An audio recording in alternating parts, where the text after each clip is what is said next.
அதனால் இறைவனை இருளில் தான் உருவாகுது இறைவன். அந்த இருட்டை பார்க்கணுன்னா நீ வெளிச்சமாக மாறி போகணும். அப்போ தான் அந்த இறைவனை பார்க்க முடியும். அதனால தான் ஊரெல்லாம் ஃபோக்கஸ் போட்டால் கூட அந்த கருவறை மட்டும் இருளாகவே வச்சுக்கிட்டு. 5 பெற்றால் அரசனும் ஆண்டியாவான். இப்போ 5 பெண்கள் பெற்றா அரசன் ஆண்டியாவான் சொல்றது அது இப்போ நடைமுறையில் இருக்குது. ஆனால் அந்த 5ன்றது என்னதையா? 5 பஞ்சபூதங்கள். 5 பஞ்சபூதங்கள் யார் அவன் தனக்குள்ளே இணைக்கிறானோ ஒன்று சேர்க்குறானோ அவன் பிச்சை தான் எடுப்பான். ஏன்னா 5 பஞ்சபூதங்கள் அவனுக்குள்ளே ஒன்று சேர்ந்து போச்சுன்னா மனம் கிடையாது, வாழ்க்கை கிடையாது, சேர்க்கணுன்ற எண்ணம் கிடையாது, அடுத்தவனை ஏமாற்றணுன்ற புத்தி கிடையாது. இதையெல்லாம் போயிடுச்சுன்னா அவன் என்னவாவான்? ஆண்டியாக போயிடுவான். அதனால் 5 சேர்ந்தால் அரசனும் ஆண்டின்னா. ஆனால் நம்ம ஆளுங்க என்ன பண்ணிட்டாங்க, 5 பொம்பளை பசங்க பார்த்தா ஒரு அவ்வளோதான், அவர் கதை முடிஞ்சுது, ஒரு பிச்சை எடுத்துக்கிட்டு தான் இருக்கணும்னு நம்ம ஆளுங்க போட்டாங்க. எல்லாமே நம்ம ஏர்மாராக தானே யோசிப்போம், அது மாதிரி போட்டு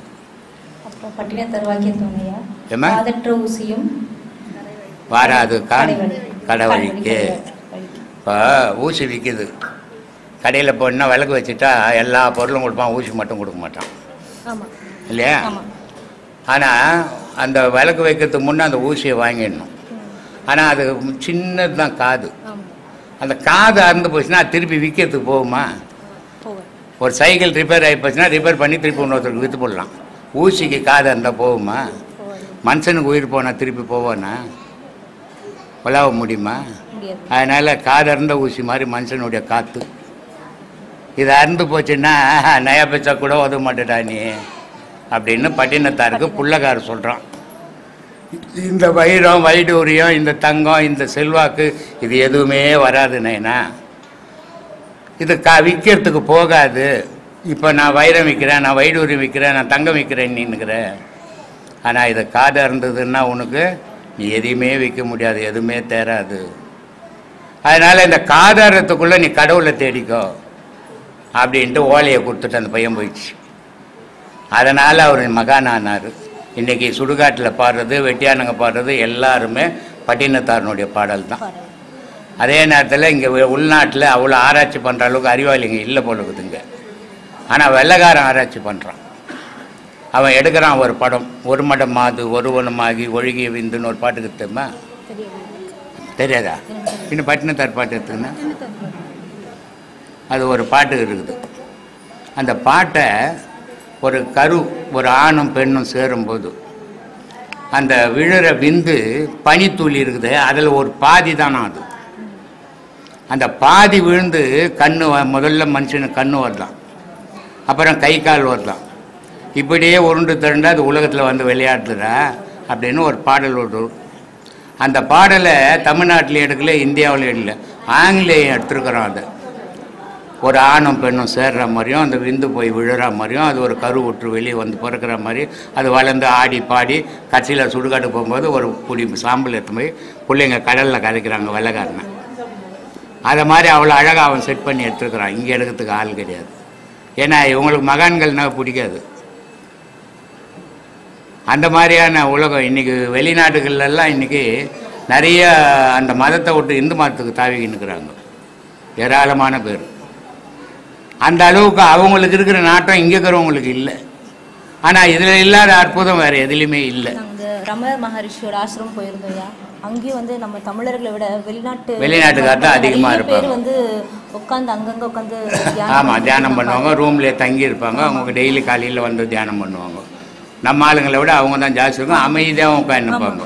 அதே மாதிரி இருவாட்சி கோக்கை ரமணர் கோக்கைக்கு போனீங்கன்னா நம்ம ஆளுங்க வெளியே உட்காந்து துண்டு பீட்டு அடிச்சுன்னுப்பாங்க. உள்ளே போனீங்கன்னா அவங்க வெள்ளைக்காரங்க தான் தியானம் பண்ணியிருப்பாங்க. காரணம் என்ன? உண்மையை தேடுறவனுக்கு தான் அது தெரியும். இவன் போலியாகவே வாழ்ந்து போலியிலேயே போய் சொல்லின்னு வாழ்ந்துன்னுக்கிறான். கடவுளையே கட்சியில் பொய்யாக்கிட்டானுங்க. என்ன பண்ணுறது? அப்புறம் ஐயா கோவிலுக்கு போகிறோம், இந்த தீர்த்தம், குங்குமம், மஞ்சள், திருநீர் இதெல்லாம் எதுக்கு கொடுக்குறாங்க ஐயா? மனசாந்திக்குமா. இதெல்லாம் கொடுக்கலாம் நீ கோயிலுக்கே போக மாட்டேன். இப்போ நான் கூட இங்கே சாப்பாடு டீ காப்பி எல்லாம் கொடுக்குறேன். இதெல்லாம் போடலாம். அடுத்த மாதம் பார்த்தீங்கன்னா இங்கே நான் வண்டி தான் உட்காந்துக்கணும். ஒரு ஆள் கூட இருக்காதுங்க. இங்கே போனால் இதெல்லாம் கிடைக்கும். ஏமா நீ ஒரு ஆள் கட்டின்னு வர 1000 பேருக்கா கட்டின்னு வர போகிற என்ன? அதனால் இந்த மன நிறைவுக்காக தான் ஒரு மனுஷன் கோவிலுக்கு வந்து போனால் அவன் ஒரு சந்தோஷமாக போகணும். அதுக்காக இதெல்லாம் கொடுக்குறான், தீர்த்தம் கொடுக்குறான்.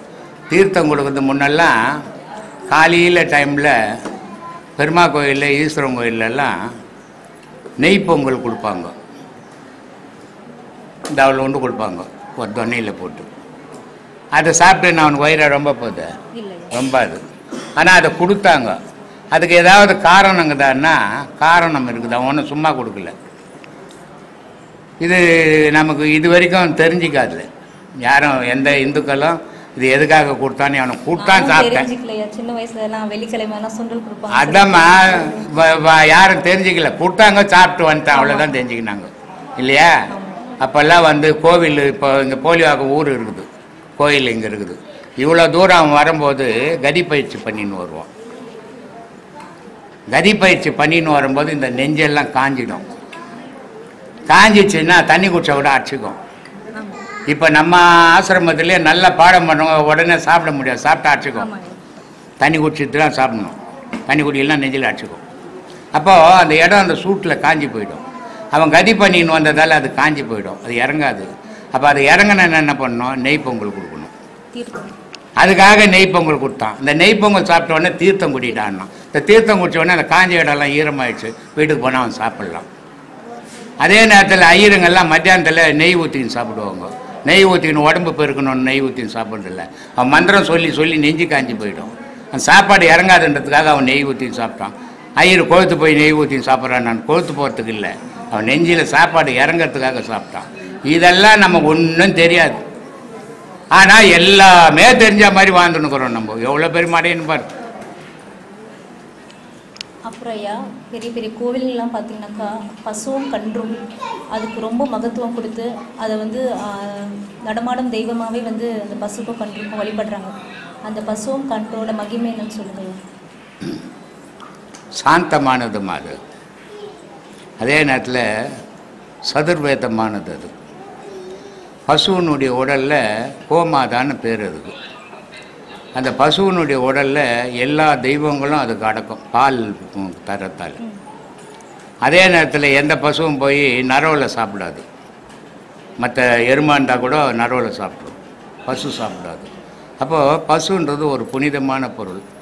அதே நேரத்தில் லட்சுமி கடாட்சமானது. அதனுடைய முகத்துக்கும் எருமாட்டு முகத்துக்கும் பாரு, மூஞ்சி பாரு, கொடுமையாக இருக்கும். எருமாட்டு மூஞ்சி பார்த்தினா எண்ணெய் மாதிரி இருக்கும், பசுமாட்டு மூஞ்சி பார்த்தா உள்ள மாதிரி இருக்கும். ஆமாம்மா. அப்போது வீட்டுக்குள்ளே எது வந்தால் சந்தோஷம் இருக்கும், கலகலனுக்கு வந்தால் தானே சந்தோஷம் இருக்கும். என்ன மாதிரி போனால் எவனை சேப்பனை கட்டி எடுத்து அடிப்பான். அது மாதிரி பசுவும் கன்றும் அந்த வீட்டுக்குள்ளே போய் அது சாணி போட்டுருந்தா அந்த வீடு செல்வ செழிச்சா வாழும் அப்படின்றதுக்காக சாங்கியத்தை வச்சு அதெல்லாம் செய்கிறாங்க. அதே நேரத்தில் அது வந்து போகும்போது சும்மா போகக்கூடாது, அதுக்கு 4 வாழைப்பழத்தை கொடுக்கணும், அதுக்கு ஒரு துணியை போடணும் அப்படின்ட்டு இந்த சாங்கியம் கிரகப்பிரவேசத்துக்கு அதெல்லாம் வச்சு செய்யறதுமா. ஏமா நல்லதுன்னு செய்யறது நல்லது. ஏதோ ஒரு ஜீவனு காக்காக்கு ஏன் சோறு வச்சா என்ன வைக்கணும்? காக்காவுக்கு சோறு வைக்கிறதுல கிருத்திக்க ஏன் வைக்கணும்? அதை வந்து கேட்டுது நம்மள. ஆனால் சோறு சும்மா இருக்கிறக்காக நம்மள கூப்பிட்டு போகிறாங்க. அது எங்கேயா நான் பார்த்து எனக்கு 4 வீட்டில் துணி போட்டு அது வர முடியாது, உட்காந்துக்கிட்டு அதை போய் கா கா கான்னு கத்தி கலக்கிறோம். ஒரு தட்டில் சோறு எடுத்து வச்சுக்கணும், கேட்டுது நம்மள வைக்கிறோம். எதுக்காக வைக்கிறோம்? மனுஷன் சாப்பிடும்போது அடுத்த வாயில்லா பிரியாணிக்கு ஒரு பொடி ஏதோ ஒன்று கொடுக்கணும், கொடுத்துட்டு இவன் சாப்பிடணும், அதான் இவனுக்கு புண்ணியம். அதனால தான் மார்வாடியெல்லாம் சவுகார்பேட்டை பக்கம்லாம் போனால் ஒவ்வொருத்தர் அவுத்திக்கிற செம்மையாக வாங்கி வச்சுருப்போம், சப்பாத்தி செம்மையாக சுட்டு வச்சுருப்பான். மாட்டுக்கு காலையில் கொடுத்துட்டு அவன் கடையை திறக்க போவான். அதனால தான் நல்லா இருக்கிறான். நம்ம மாட்டுக்கு போடுறத தூணு போடுறோம் நம்ம. அதனால நம்ம நல்லா இருக்கிறதே இல்லை, என்ன பண்ணுறது? ஆமாம்மா, நான் சொல்கிறதுக்கு தப்பாக நினச்சிக்காதீங்க. மாட்டுக்கு துணி போடுறான், கிரகப்பிரவேசம் மாடு கட்டிக்குதா, அதை பிடிங்க மனுஷன் கட்டிக்கிறான். அந்த மாட்டை இது மட்டும் 2000 வாங்கி இவன் ஜோப்பில் போட்டு தண்ணி அடிக்கிறான். அப்போது மாட்டை வச்சு இவன் பொழிக்கிறான். அவன் மார்வாடி என்ன பண்ணுறான், மாட்டுக்கு கொடுத்தா ஒரு உயிர் எனக்கு கொடுத்தா புண்ணியண்டான்னு கொடுக்குறான். அதனால் அவன் சோகோன்னு நல்லாக்கிறான். நம்ம இப்படியே பண்ணி கெட்டு போயின்னு என்ன பண்ணுறது? நம்ம புத்தி எப்படியே போச்சு சொல்லுமா. இப்போ சிவாலயங்கள்ல மூலவர் சிவன் ஒருத்தர் இருக்காருயா. ஆமாம்மா. வந்து சுற்றி பார்க்கும்போது நிறைய சிவலிங்கம்லாம் இருக்கும். ஆமாம். அவங்கெல்லாம் வந்து எப்படி அவங்க சித்தர்கள் மூலயமா ஒன்று நம்ம வச்சுருக்காங்களா, இல்லை வந்து மனிதர்களாகவே இந்த விக்கிரகத்தை வச்ச மாதிரி அந்த விக்கிரகம் வச்சுருப்பாங்களா? மூலஸ்தானம் ஒன்று தான்மா கணக்கு, மீதி எல்லாம் வந்து சிற்பியினுடைய திறமை. இப்போ திருச்செந்தூரில் போனீங்கன்னா லிங்கங்க வச்சுருக்கோம் லைனாக. அந்த லிங்கத்தில் ஒரு லிங்கம் இருக்கும், பெரிய லிங்கம். அந்த ஒரு லிங்கத்துக்குள்ளே 108 லிங்கங்குது ஒரே லிங்கத்துக்குள்ள. இது என்ன, சிற்பியினுடைய திறமையை காட்டுறான். அந்த காலத்தில் வந்து சிற்பிக்கு மன்னனே சேவை செய்கிறான். அந்த அளவுக்கு சிற்பிக்கு மரியாதை இருந்தது. அதனால் அந்த சிற்பிங்க அவங்களுடைய திறமைகளை காட்டி ஒவ்வொரு லிங்கத்தை ஒவ்வொரு வடிவில் பண்ணி வச்சாங்க. இங்கே ஒரு இதுக்கு போனேன் நான், வாலாஜாவாண்ட. அங்கே ஒரு தன்வந்திரி கோயில் ஒன்று கட்டுறாங்க. அதில் போனால் அதில் எல்லா சாமியார் சிலைங்களும் வைக்கிறாங்க. அதில் லிங்கங்களும் வச்சுக்கிறாங்க. லிங்கங்கள் வந்து ஏராளமான லிங்கங்கள் செய்து வச்சுக்கிறாங்க. டிசைனாக சின்னது பெருசு சின்ன அதுக்கு மேலே அப்படி. இதனால் என்ன கடவுளுக்கு என்னாகுது? ஒன்றும் இல்லை. இந்த லிங்கத்தை செய்தது யார்? மனுஷன் இல்லையா? அப்போ கடவுளுக்கு என்னது? கடவுளை மனுஷன் படைக்க முடியுமா? படைக்க முடியாது. அப்போது கடவுளை வந்து காட்டுறதுக்காக மனுஷன் இந்த செயல்களை செய்து உலகத்துக்கு காட்டுறான். அதனால் அந்த லிங்கங்களை அவங்கவுங்க ஒவ்வொரு சிற்பியினுடைய திறமைக்கு ஏற்ற மாதிரி வடிக்கிறான். அதுக்கேற்ற சன்மானம் வாங்கின்னு போகிறான் மன்னங்கிட்ட அதுக்காக. ஆனால் மூலஸ்தானம் ஒன்று மட்டும்தான் கணக்கு, மீதியெல்லாம் பார்வைக்கு தான். இப்போ 100 லிங்கம் வச்சுருப்பான் ஒரு இடத்துல போட்டுனா, நிறைய லைட்டு டியூப் லைட்லாம் போட்டு வச்சுருப்போம். ஆனால் மூலஸ்தானத்தில் ஒரு லிங்கம் இருக்கும், அகல் விளக்கை தவிர வேறு ஏரியாது. ஏன் ஒரு ஃபோக்கஸ் போட்டா என்ன போடலாம் இல்லை? ஊரெல்லாம் லைட்டு போடுறான், விழா பண்ணுறான். ஆனால் மூலஸ்தானத்தில் மட்டும் ஒரு அகல் விளக்கு தாங்குது. ஏம்மா ஏம்மா கருவறை இருட்டு இருந்து அந்த கருவறை தான்மா. அது ஏன் இருட்டாக்கணும்? நல்ல ஒரு ஃபோக்கஸ் போட்டால் வெளிச்சமாக இருக்கும், சாமி எல்லோரும் கும்பிடுவாங்கல்ல. திருப்பதிக்கு போகிறாங்க தெரியுமா? திருப்பதியில் ஒருத்தங்க கூட சாமி கும்பிட்றதே கிடையாது. பெருமாள் போட்டிருக்க கும்பிடவே முடியாது. மற்ற கோயிலில் கும்பிடலாம், திருப்பதியில் மட்டும் கும்பிட முடியாது. ஏன்னா அந்த கருவறை இருட்டாக இருக்கும். அதில் ஒரு படி வாசப்படி இருக்கும். அதை நீ தாண்டி கிண்டி போகிறதுக்குள்ள அவன் வலிச்சு ஜர்கண்டின்னு வெளியே விட்டுருவான். திருப்பதியில் பெருமாளை யாராலையும் பார்க்க முடியாது. அதனால தான் போன இடத்துக்கு 10 வாட்டி போகிறது. ஏன்னா ஒரு வாட்டி பார்த்துட்டா திருப்பி போக மாட்டான், பார்க்காதால 10 வாட்டி போவான். ஸ்ரீரங்கத்தில் போனீங்கன்னா எல்லா ஐயரும் பாவம் அப்படியே செவுத்தோர் உறங்கி நிற்பாங்க. பார்த்துக்கிறியா ஸ்ரீரங்கத்தில்? ஏன்னா ஜனமே இருக்காது, இங்கே அடிச்சு பெறல்றான். இது காரணம் என்னென்னா, ஸ்ரீரங்கத்தில் போனால் சாமி பக்கத்தில் நின்று பார்க்கலாம் நீ. ஆனால் திருப்பதி போனால் பார்க்க முடியாது, இருட்டில் இருக்கும், பார்க்க முடியாதாலும் திரும்பி அங்கேயே ரூம் எடுத்து வச்சுன்னா அங்கேயே பார்த்துன்னு உட்காந்துங்கிறான். அப்போது என்ன அதுலேருந்து நம்ம தெரிஞ்சிக்க வேண்டியது, கடவுள்ன்றது வெளிச்சம் போட்டு காட்டுற பொருள் இல்லை. கடவுள் என்றது மறைமுகமாக இருளிலிருந்து தோன்றியது. அது அந்த கடவுள் இருளில் தோன்றிய கடவுளை நீ பார்க்கணுன்னா நீ ஒளியாக மாறினா. அதுக்கு தான் கற்பம் கொளுத்து காட்டுறது. கற்பம் கொளுத்ததால் கடவுள் நான் சாப்பிட போகிறார் கற்பத்தை. ஏம்மா வெளிச்சத்தில் அந்த இறைவனை நீ பார்க்க முடியும். அப்போ நீ கற்பமாக மாறணும் அப்படின்றதுக்காக தான் கற்பம் கொளுத்தி காட்டுறது. சாமிக்கு கற்பம் கொளுத்துனா சாமி கற்பம் கொளுத்த சாப்பிட பசி அறுப்பது. அது கற்பத்தை துண்ட. ஏம்மா அப்படி பண்ணுங்க? என்ன பட்டினியாக போட்டுக்கிறீங்க, அந்த மாதிரி பண்ணுறீங்க சாமி கூட. அதனால் இறைவனை வந்து இருளில் தான் உருவாகுது இறைவன். அந்த இருட்டை பார்க்கணுன்னா நீ வெளிச்சமாக மாறி போகணும். அப்போ தான் அந்த இறைவனை பார்க்க முடியும்.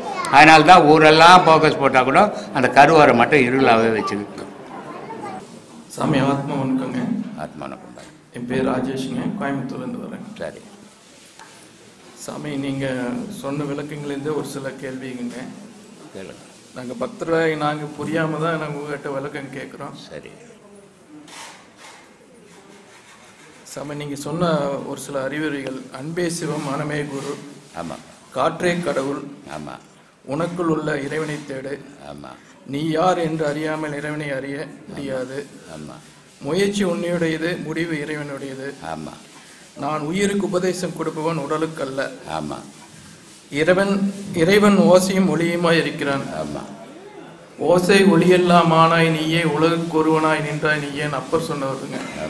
நீங்களும் அதை தான் சொல்கிறீங்க. இல்லை, எல்லா மகானும் அறிஞ்சவங்க அத்தனை பேரும் அதை தான் சொல்லுவாங்க. அறியாதவங்க புக்கை படிக்கிறவங்க ஏதோ ஒன்றா வளருவான். சரிங்க ஐயா. அறிஞ்சவங்க எல்லாருமே ஒரு பொருளை தான் சொல்லுவாங்க. சரிங்க. இந்த அறியாமல் காசு கோசம் புக்கை படித்து சாமியாராக போகிறான் தெரியுமா, அவன் கண்டபடி சொல்லுவான். நம்ம அப்படிலாம் சொல்லக்கூடாது.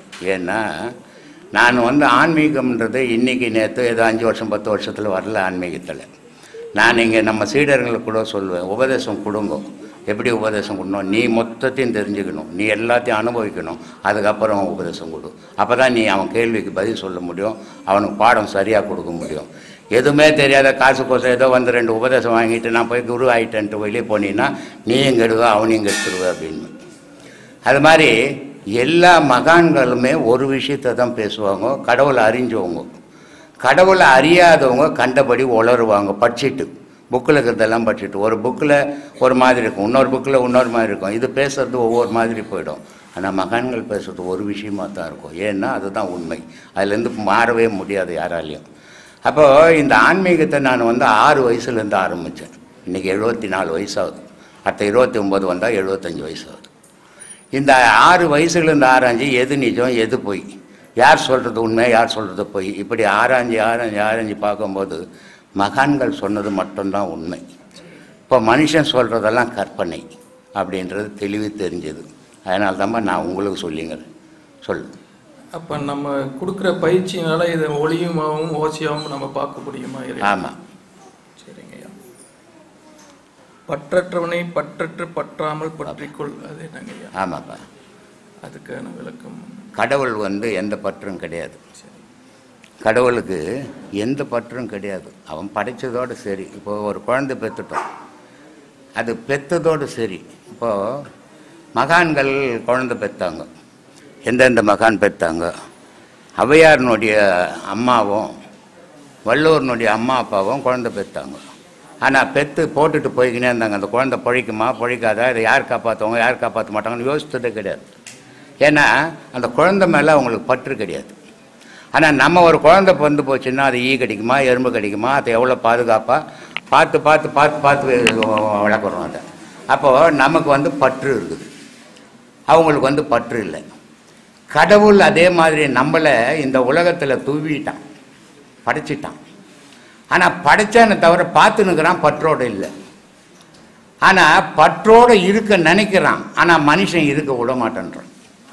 காரணம் என்னன்னா கடவுளுடைய நினைவு உண்மையில் இல்லை, பொய்யான கடவுள் வேஷம் போடுறான். இந்த பொய்யான கடவுள் வேஷம் போடுறதால கடவுளுக்கே பிடிக்கல அது. அப்போது உண்மையான கடவுள் வேஷம் போடுறவொன்னே கடவுள் தேடி தேடி தேடி தேடி எடுத்துக்கிறான். ஆனால் பொய்யான வேஷம் போடுறவொன்னே தொடர்றதே கிடையாது கடவுள். ஆனால் இங்கேயே குச்சிட்டு இங்கேயே செத்து இங்கேயே பிறக்க வேண்டியதுதான். இந்த எப்போ எந்த பொருள்ல இருந்து இது வந்ததோ அந்த பொருளை போய் அடையும் போது அதுக்கு பிறப்பு இல்லாமல் போகுது. ஆனால் அந்த பொருளை அடையாமல் அது இங்கேயே சுத்தம் போது அது பிறப்பு எடுத்துக்கினே இருக்குது, பல ஆயிரம் பிறப்பு எடுக்குது. இந்த பல ஆயிரம் பிறப்பு எடுக்கும்போது என்ன ஆகுது, அதுக்கு மனம் விரிவடையுது. எதெல்லாம் எந்தெந்த பிறப்புலெல்லாம் அது பார்த்ததோ அது மனசில் அந்த ஆசையை உருவாக்கின்னு ஆசை அளவு மீறி ஆலமரம் மாதிரி மாறி போகுது. மாறும்போது அந்த ஆசையை மனால் அடக்க முடியல, அடக்க முடியாதால துன்பங்கள் நேருது. இவனுக்கு அந்த துன்பத்தாலேயே இவன் மடியிறான். அப்போ பற்றற்றவன் கடவுள். நீ என்ன பண்ணணும், உலக பற்று வீட்டு பற்றை விட்டுடணும், கடமைகள் செய்யணும். பொண்டாட்டியை கட்டி போட்டு நான் சாமியாரை போகிறேன்னா அதை நான் அந்த மாதிரி ஆளை ஏற்றுக்கிறதே கிடையாது நான். ஏன்னா அது உன்னை நம்பி வந்தது. அவன் தாய் தப்ப உன்னை நம்பி ஊரா மட்டும் பொண்ணை கொடுத்துட்டான், உன் தாய் தப்ப அவங்ககிட்ட கொடுத்துட்டான். இனி நீங்கள் 2 பேரும் சாவர வரைக்கும் ஒருத்தரோட ஒருத்தர் இணைஞ்சே போகணும் வாழ்க்கையில், அது வாழ்க்கை. ஆனால் இது மட்டும்தான் முடிவுன்னு வாழ்ந்துடக்கூடாது, இதை விட உயர்ந்த முடிவு இருக்குது அப்படின்னு தேடணும். அதுதான் கடவுள் வழிபாடு. அப்போது பற்று இல்லாதவொன்று, உலக பற்று இல்லாத அதை பற்றிக்கணும் நீ, புரியுதா? அப்படி பற்றும் போது அந்த பற்று உன்னை தூக்கிக்கும். அதனால சொன்னான் பற்றற்றவனை பற்றி கொள்ளுன்னா சொல்லு. இல்லை, இப்போ ஒரு குழந்தை பிறக்கும் போதுங்க ஐயா, ஏமா ஒரு குழந்தை பிறக்கும் போது எதுவும் அறியாம தான் பிறக்குதுங்க. ஆமாம். அப்போ அந்த குழந்தை வந்து உண்மையாலுமே நல்லவனா பிறந்தா இப்போ பிறக்க வைக்கிறாங்க பெற்றோருங்க. அப்போ அந்த ஆன்மா உள்ள போகும்போது எப்படிங்க ஐயா அந்த குழந்தை வந்து நல்லவனா தீயவனாங்கிறது எப்படி மாறுங்க? ஒரு குழந்தை பிறக்கும்போது நான் பல வீடியோக்களில் சொல்லியிருக்கிறேன், ஒரு குழந்தை வந்து எப்படி ஒரு கருவில் வளருது அதை நம்ம யோசிக்கணும். தாயினுடைய மூச்சிலையும் தாய் சாப்பிட்ற உணவிலையும் அது கர்ப்பத்தில் வளருது. அந்த தாய்க்கு மூச்சு இல்லைன்னா கர்ப்பத்தில் அந்த குழந்தை வளராது. அப்போது அந்த கர்ப்பத்தில் அந்த தாயினுடைய மூச்சிலையும் அதனுடைய குடிக்கிற தண்ணிலையும் உணவுலையும் அது உடல் சூட்லேயும் அந்த உருவாகிவிட்டது கரு. ஆனால் உருவாகி வெளியே வரும்போது அது தாயினுடைய தொடர்போடு தான் வெளியே வருது. அதானே தொப்புள் கொடி. அப்போது அது வரைக்கும் அது தாயினுடைய உறவில் தான் வாழ்ந்த சுயமான உயிர் இல்லை, அது தாயினுடைய உயிரில் தான் இயங்குச்சு அது வரைக்கும். இப்போ வைத்தியர் என்ன பண்ணுறாங்க, அதை தொப்புல கட் பண்ணுறாங்க, அந்த தொடர்பை கட் பண்ணுறாங்க, தாய்க்கும் பிள்ளைக்கும் இருக்கிற தொடர்பை கட் பண்ணுறாங்க. கட் பண்ண உடனே அந்த குழந்தை என்ன ஆகி போகுது, ஒரு பிண்டமாக மாறி போகுது.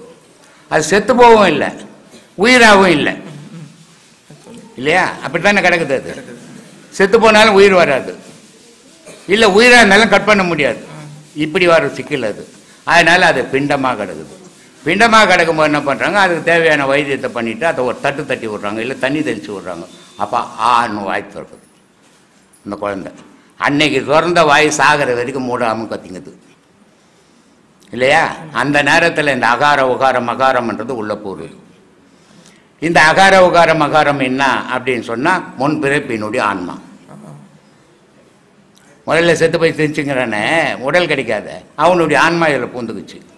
அப்போ புகுந்த ஆன்மா அது நல்லவனா வாழ்ந்து இருந்து உலகத்தில் நன்மையை செய்துன்னா இந்த உடலில் பூந்த பிறகு நன்மையை செய்யும், நல்லதையே நினைக்கும். ஆனால் அது கொள்ளையும் பண்ணி பல பேர் உயிரை எடுத்து இருந்ததுன்னா அது இதில் வந்தால் இந்த பிறகு உடலை வச்சுக்கின்னு அதையே செய்ய விரும்பும். அப்போ பெரியவங்க நல்லவங்களா இருப்பாங்க, பையன் அப்படிலாம் சொல்லிட முடியாது. ஏன்னா இதை சாணக்கியன் ரொம்ப அழகாக சொல்கிறான். 2400 வருஷத்துக்கு முன்னே சாணக்கியன் சொல்கிறான், ஒரு குழந்தை பிறகுது, வளருது. அது வளர்கிற இடம் மோசமான சூழ்நிலை. அப்போது ரவுடிசமாக மாறி போகுது, அந்த இடத்துக்கு ஏற்ற மாதிரி அது மாறுது. ரவுடி இப்போது ஒரு கொள்ளைக்காரனாக மாறி போகுது, ஒரு கொலைக்காரனாக மாறி போகுது. இப்படி மாறி அந்த இடத்துக்கு தேவையாப்படுற மாதிரி அது வாழுது. ஆனால் ஒரு நாள் என்ன பண்ணுதுன்னா அது யோசிக்குது, நம்ம எதுக்கு இவ்வளோ பேருக்கு துன்பத்தை கொடுக்குறோம், இந்த துன்பத்தால் நமக்கு என்ன லாபம், இது எதையாவது கூட வருமா அப்படின்னு யோசித்து என்ன பண்ணுது, அந்த இடத்த விட்டு விலகி நல்லவனாக மாறுது. அப்போது அதிலிருந்து அது செய்ததை நினச்சி வேதனைப்பட்டு அது வாழ்நாளில் அது உடலில் இந்த உயிர் பிரிகிற வரைக்கும் நன்மையே இந்த உலகத்துக்கு செய்யணும்னு நினைக்கிது. இது யாருடைய உடல்லேருந்து பிறந்த குழந்தைன்னு சொல்கிறான். நல்ல தாயையும் தகப்பனுக்கும் பிறந்த குழந்தை சந்தர்ப்ப சூழ்நிலையால் கெட்டு போயிருந்தாலும் அது ஒரு நாளைக்கு நல்லவனாகவே மாறிடும். ஆனால் கர்ப்பத்திலேயே கெட்டு போன குழந்தைய மாற்றவே முடியாதுறான்றான். அப்போ கர்ப்பத்திலேயே குழந்தை எப்படி கெடும் அப்படின்னா, சுபதிரை கிட்ட கிருஷ்ண பரமாத்மா சொல்லுவார், இந்த பீஷ்மர் இந்த இதெல்லாம் அமைக்க போகிறாரு, அவரை வெல்றதுக்கு இந்த இதில் யாருமே இல்லையே பீஷ்மரை வெல்றதுக்கு அப்படின்னும் போது, அப்போ கிருஷ்ணர் சுபதிரை கிட்ட சொல்லுவார், இது மாதிரி அர்ஜுனனால் வெல்ல முடியும், இந்த யுகத்தெல்லாம் உடைக்க முடியும், இதெல்லாம் தெரியும் அவனுக்கு, மற்றவங்களால முடியாது அப்படின்னு கிருஷ்ண பரமாத்மா சுபதிரை கிட்ட சொல்கிறாரு. இதை உடைச்சிக்கின்னு உள்ளே போகிற வரைக்கும் கிருஷ்ண பரமாத்மா சொன்னார், ஊங்கொட்டிக்கின்னு இருந்தா சுபதிரை. அதுக்கப்புறம் தூங்கிட்டான். தூங்கிட்ட உடனே கர்ப்பத்தில் இருந்த குழந்தை ஊங்கொட்ட ஆரம்பிச்சது. அதுதான் அபிமன்யு. அப்போ அந்த கர்ப்பத்தில் இருந்த குழந்தை ஊங்கொட்ட ஆரம்பிச்ச உடனே கிருஷ்ண பரமாத்மா உஷாராயிட்டார், இந்த சண்டையே மாறிடும், அதனால இதுக்கு மேலே சொல்லக்கூடாது நம்ம அப்படின்னு கிருஷ்ண பரமாத்மா அந்த ரகசியங்களை நிறுத்திட்டதால இந்த உள்ள அந்த இதை உடைச்சிக்கின்னு உள்ளே போகிற வரைக்கும் கேட்டது இல்லையாது. அந்த சண்டை நடக்கும்போது இது உடைச்சிக்கின்னு உள்ளே போச்சு, ஆனால் வெளியே வர தெரியல, ஏன்னா சொல்லலை கண்ணாங்க.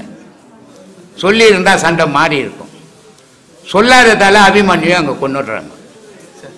அப்போது கர்ப்பத்தில் இருக்கிற குழந்தைக்கு உணர்வு இருக்குது, நம்ம பேசுறது கேட்குது அப்படின்னு தெரியுது இல்லை இதுலேருந்து.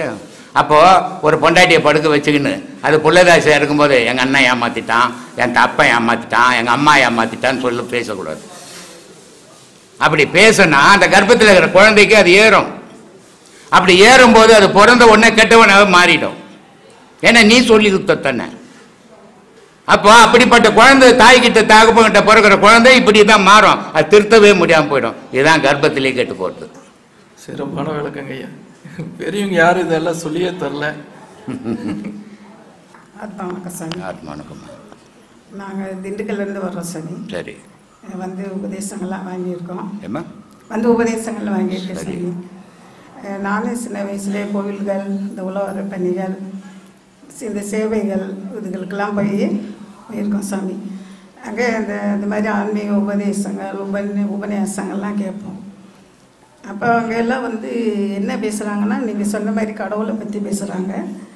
அப்புறம் இந்த கோயில்களுக்கு போனால் கல்யாணம் நடக்கும், இந்த போனால் பணம் கிடைக்கும், பதவி கிடைக்கும், இப்படி உலக வாழ்க்கை ஆசைகளே தான் பேசுகிறாங்க இல்லையா. உங்களை மாதிரி மனிதனாக எதுக்கு பிறந்தோம், கடவுளை எப்படி அடையிறது, எப்படி பாவங்களை தீர்க்கிறது, எப்படி அமைதியாக வாழ்கிறது, இதை பற்றி வந்து ரொம்ப நீங்கள் தான் பேசுகிறீங்க. உலகத்துலேயே நீங்கள் வந்து கடவுளோட மனுஷ மனம் வந்து உலக மக்களை ஏமாற்றி நம்ம புகழ் தேடிக்கணும்னு நினைக்கிறோம்மா.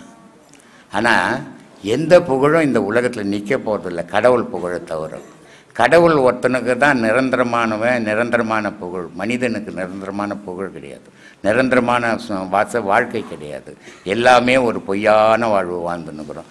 இதில் போய் அடுத்தவனை ஏமாற்றி என்ன பயன் கிடைக்க போகுது, உனக்கு என்ன லாபம் கிடைக்க போகுது? நேற்று கூட நம்மக்கிட்ட கடலூர்லேருந்து ஒரு 5 பேர் வந்திருந்தாங்க. வந்துட்டு அவங்க என்னப்பா விஷயமா வந்தீங்கன்னு, அது நேற்று பௌர்ணமிலாம் முடிச்சுட்டு ஜனங்கள்லாம் போயிட்ட பிறகு வந்தாங்க. அவங்க காரில் என்ன விஷயமா வந்தீங்கன்னு கேட்டேன். இது மாதிரி சாமி பையனுக்கு வேலை கிடைக்கலன்னு. நான் என்ன எம்ப்ளாய்மெண்ட் ஆஃபீஸை வச்சுக்கிறேன்.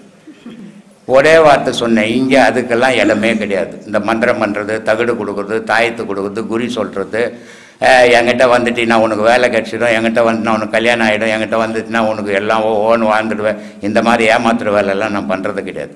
ஏன்னா எவனாலையுமே எவன் வாழ்க்கையும் சீர் பண்ண முடியாது. அவன் விதிப்படி தான் அவன் வாழ்க்கை அமையும். யார் எவ்வளோ முயற்சிகள் பண்ணாலும் அந்த முயற்சியே விதியினுடைய அடிப்படையில் தான் நடக்கும். அப்படி இருக்கும்போது என்கிட்ட வா வேலை கட்சிடும், உங்கள்கிட்ட வா வேலை கட்சிடும், என்கிட்ட வா கல்யாணம் பண்ணிடணும், அதை எப்படி பண்ணிட முடியும்? உலகத்தில் அப்போ துன்பமே இல்லாமல் வாழ்வான் மனுஷன். இது அறியாமையில் இந்த ஜனங்களை ஏமாத்துறதுக்கு வழி. அது பண்ணக்கூடாது. அதில் பண்ணி நீ என்ன சாதிக்க போகிற? நீ என்ன ஒரு 1000 வருஷமாக வாழ போகிற? ஒன்றுமே இல்லையே. நீ 50 வருஷம் 100 வருஷத்தில் செத்து தானே போக போகிற. அந்த சாவர வரைக்கும் நல்லதை சொல்லு மக்களுக்கு, அந்த சாவர வரைக்கும் நல்வழிபட்டு மக்களுக்கு. அந்த சாவர வரைக்கும் உன்னால் முடிஞ்ச நன்மையை செய். அதை விட்டுட்டு ஏமாற்றி அவங்ககிட்ட பணம் பறித்து என்ன சாதிச்சிட போகிற? சரி, ஒரு 10 கோடி ரூபாய் உங்கள்கிட்ட கொடுத்தா நீ என்ன பண்ணிட்டு போகிற? என்ன பண்ண முடியும்? பேப்பரை பார்த்துன்னு பொட்டியில் வச்சுருக்க வேண்டியது தானே. வேறு என்ன சாதிப்ப நீ? ஒன்றுமே சாதிக்க முடியாதும்மா. வாழ்க்கையில் மனிதன் சாதிக்க வேண்டிய விஷயம் 2 விஷயந்தம்மா. ஒன்று வாழ்க்கையில் சாதிக்கணும், இன்னும் கடவுளில் சாதிக்கணும். இது 2 தான் மனுஷன் சாதிக்க வேண்டிய விஷயமே. மற்றெல்லாம் எதுவும் சாதனை இல்லை, அதெல்லாம் இயல்பாக நடக்கிற விஷயம். இந்த 2ம் சாதிக்கவே முடியாது. ரொம்ப கடினமானது. வாழ்க்கையும் ஒருத்தர் ஆரம்பத்துலேருந்து அந்த முடிவு ஒரு 60-70 வயசு வரைக்கும் வாழறதுக்குது. அது ரொம்ப கடினமான வாழ்க்கை. அது பிள்ளைங்களை பெற்றுக்கணும், மாமியார் மாமனாரை பார்க்கணும், குடும்ப செலவை பார்க்க, எல்லாத்தையும் பார்த்து வாழறது ரொம்ப கடினம். அதுக்கு அடுத்தபடியாக கடவுளை பார்க்கறது அதை விட கடினம். இந்த 2 தான் மனித வாழ்க்கையிலே கடினமானது. இந்த 2 தான் சாதிக்க வேண்டிய விஷயம். மற்றதெல்லாம் சாதிக்கிற விஷயம் இல்லைம்மா, ஏமாத்துற விஷயம். அது எதுக்கு நமக்கு சொல்லு? கடவுள் வழிபாடுன்றது அன்புலையும் உண்மையிலையும் தான் இருக்குது. பொய் பேசி அடுத்தவனை ஏமாற்றி பணம் பறித்து என்ன சாதிச்சிட போகிறேன்றேன். நீ எதையாவது பணம் எடுத்துன்னு போகும்போது போனீங்கன்னா நான் ஒரு 1000 ரூபாய் எடுத்துன்னு வந்துக்கிறேன், இந்த உலகத்தில் சம்பாரிச்சேன் அப்படின்னு சொல்ல முடியுமா? ஒரு பிடி மண் இந்த உலகத்தில் இது வரைக்கும் எவனாவது தொட்டு இருக்கிறானா? எவனுமே தொடலையே. வாழ்ந்தது கடவுள் படைப்பு இந்த பூமி. இதில் நமக்கு வாழறதுக்கு இறைவன் எல்லாத்தையும் படைச்சிருக்கிறான். வாழ்ந்துட்டு போனமே தவிர அடுத்தவனை ஏமாற்றிட்டு போகக்கூடாது. போகிறதால ஒரு பயணம் கிடையாதுமா. சொல்லுமா. ஆமாங்க சாமி. அதான் உங்ககிட்ட பேசுறதே கடவுள்கிட்ட பேசுற மாதிரி சந்தோஷமா இருக்கு சாமி. இங்க வர்றவங்க எல்லாரும் ரொம்ப புண்ணியம் பண்ணியிருக்கணும், கொடுத்து வச்சிருக்கணும். அவங்க தான் இங்க வர முடியும். கடவுளுக்கு அடுத்தபடியே நீங்க தான் சாமி. கடவுளாவே நினைக்கிறேன். எனக்கு மகா பாக்கியம் உங்ககிட்ட. நானும் 2-3 உபதேசம் வாங்கிட்டேன் சாமி. வர்றப்பெல்லாம் பேசுற நினைப்பேன். ஒரு தைரியம் இல்லாம இருந்துச்சு. இந்த பயிற்சி பண்ண அந்த தைரியமும் ஒரு மன தெளிவும் ஒரு தெம்பும் தெளிவு வரும். உண்மை தெரியும், இதுதான் உண்மை, இதுதான் பொய்ன்றது கரெக்டாக தெரிஞ்சிடும், பிரிச்சிடுவீங்க. இப்போ அதெல்லாம் கிடைச்சது சாமி. உண்மை ரொம்ப சந்தோஷமா. நல்ல விஷயம். இப்படி உன்ன மாதிரியே எல்லாரும் தெரிஞ்சுக்கணும், எல்லாரும் தெளிவடையணும். அதை தான்மா நான் பண்ணின்னு இருக்கிறேன். அது என் உடல்ல உயிருக்கிற வரைக்கும் அந்த செயலை செய்யணும்.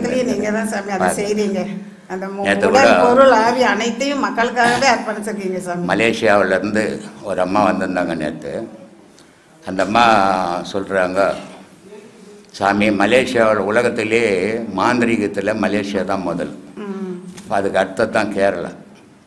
ஆனால் தடிக்கி விழுந்த அந்த மாந்திரிகத்தில் போய் 5000, 10,000, 50,000, 1 லட்சம், 5 லட்சம் கொடுத்து அந்த மலேசியா மக்கள் ஏமாந்து போயே இருந்தாங்க. எந்த மந்திரத்தாலையும் எவனையும் காப்பாற்றிட முடியாது. ஒரு சாவு கூட நடக்காது மந்திரத்தால் காப்பாற்றுறது. அந்த ஹாஸ்பிட்டலே தேவை கிடையாது. நான் மந்திரம் பண்ணி நீங்கள் உட்காந்துங்களாமே, இதெல்லாம் ஏமாத்துகிற விஷயம், உண்மை கிடையாது.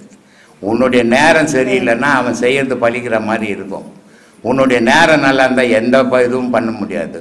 இப்போ எனக்கு கூட ஆசை இருக்குது முதல் மந்திரியாக வரணும்னு. யார் மந்திரம் பண்ணி கொண்டு போட்டு நான் வந்துடலாமே, வர முடியுமா? இதெல்லாம் ஏமாத்துகிற விஷயம், எல்லாம் நடக்காத விஷயம். அதுக்கு அந்த அம்மா சொல்கிறாங்க, தடிக்கு விழுந்தால் மலேசியாவில் மாந்திரிகத்தில் போய் அடிமையாக இருந்தாங்க சாமி. உங்களுடைய பேச்சு மலேசியாவில் மாந்திரிகம்ன்றதே தலைகீழ மாறி போச்சு.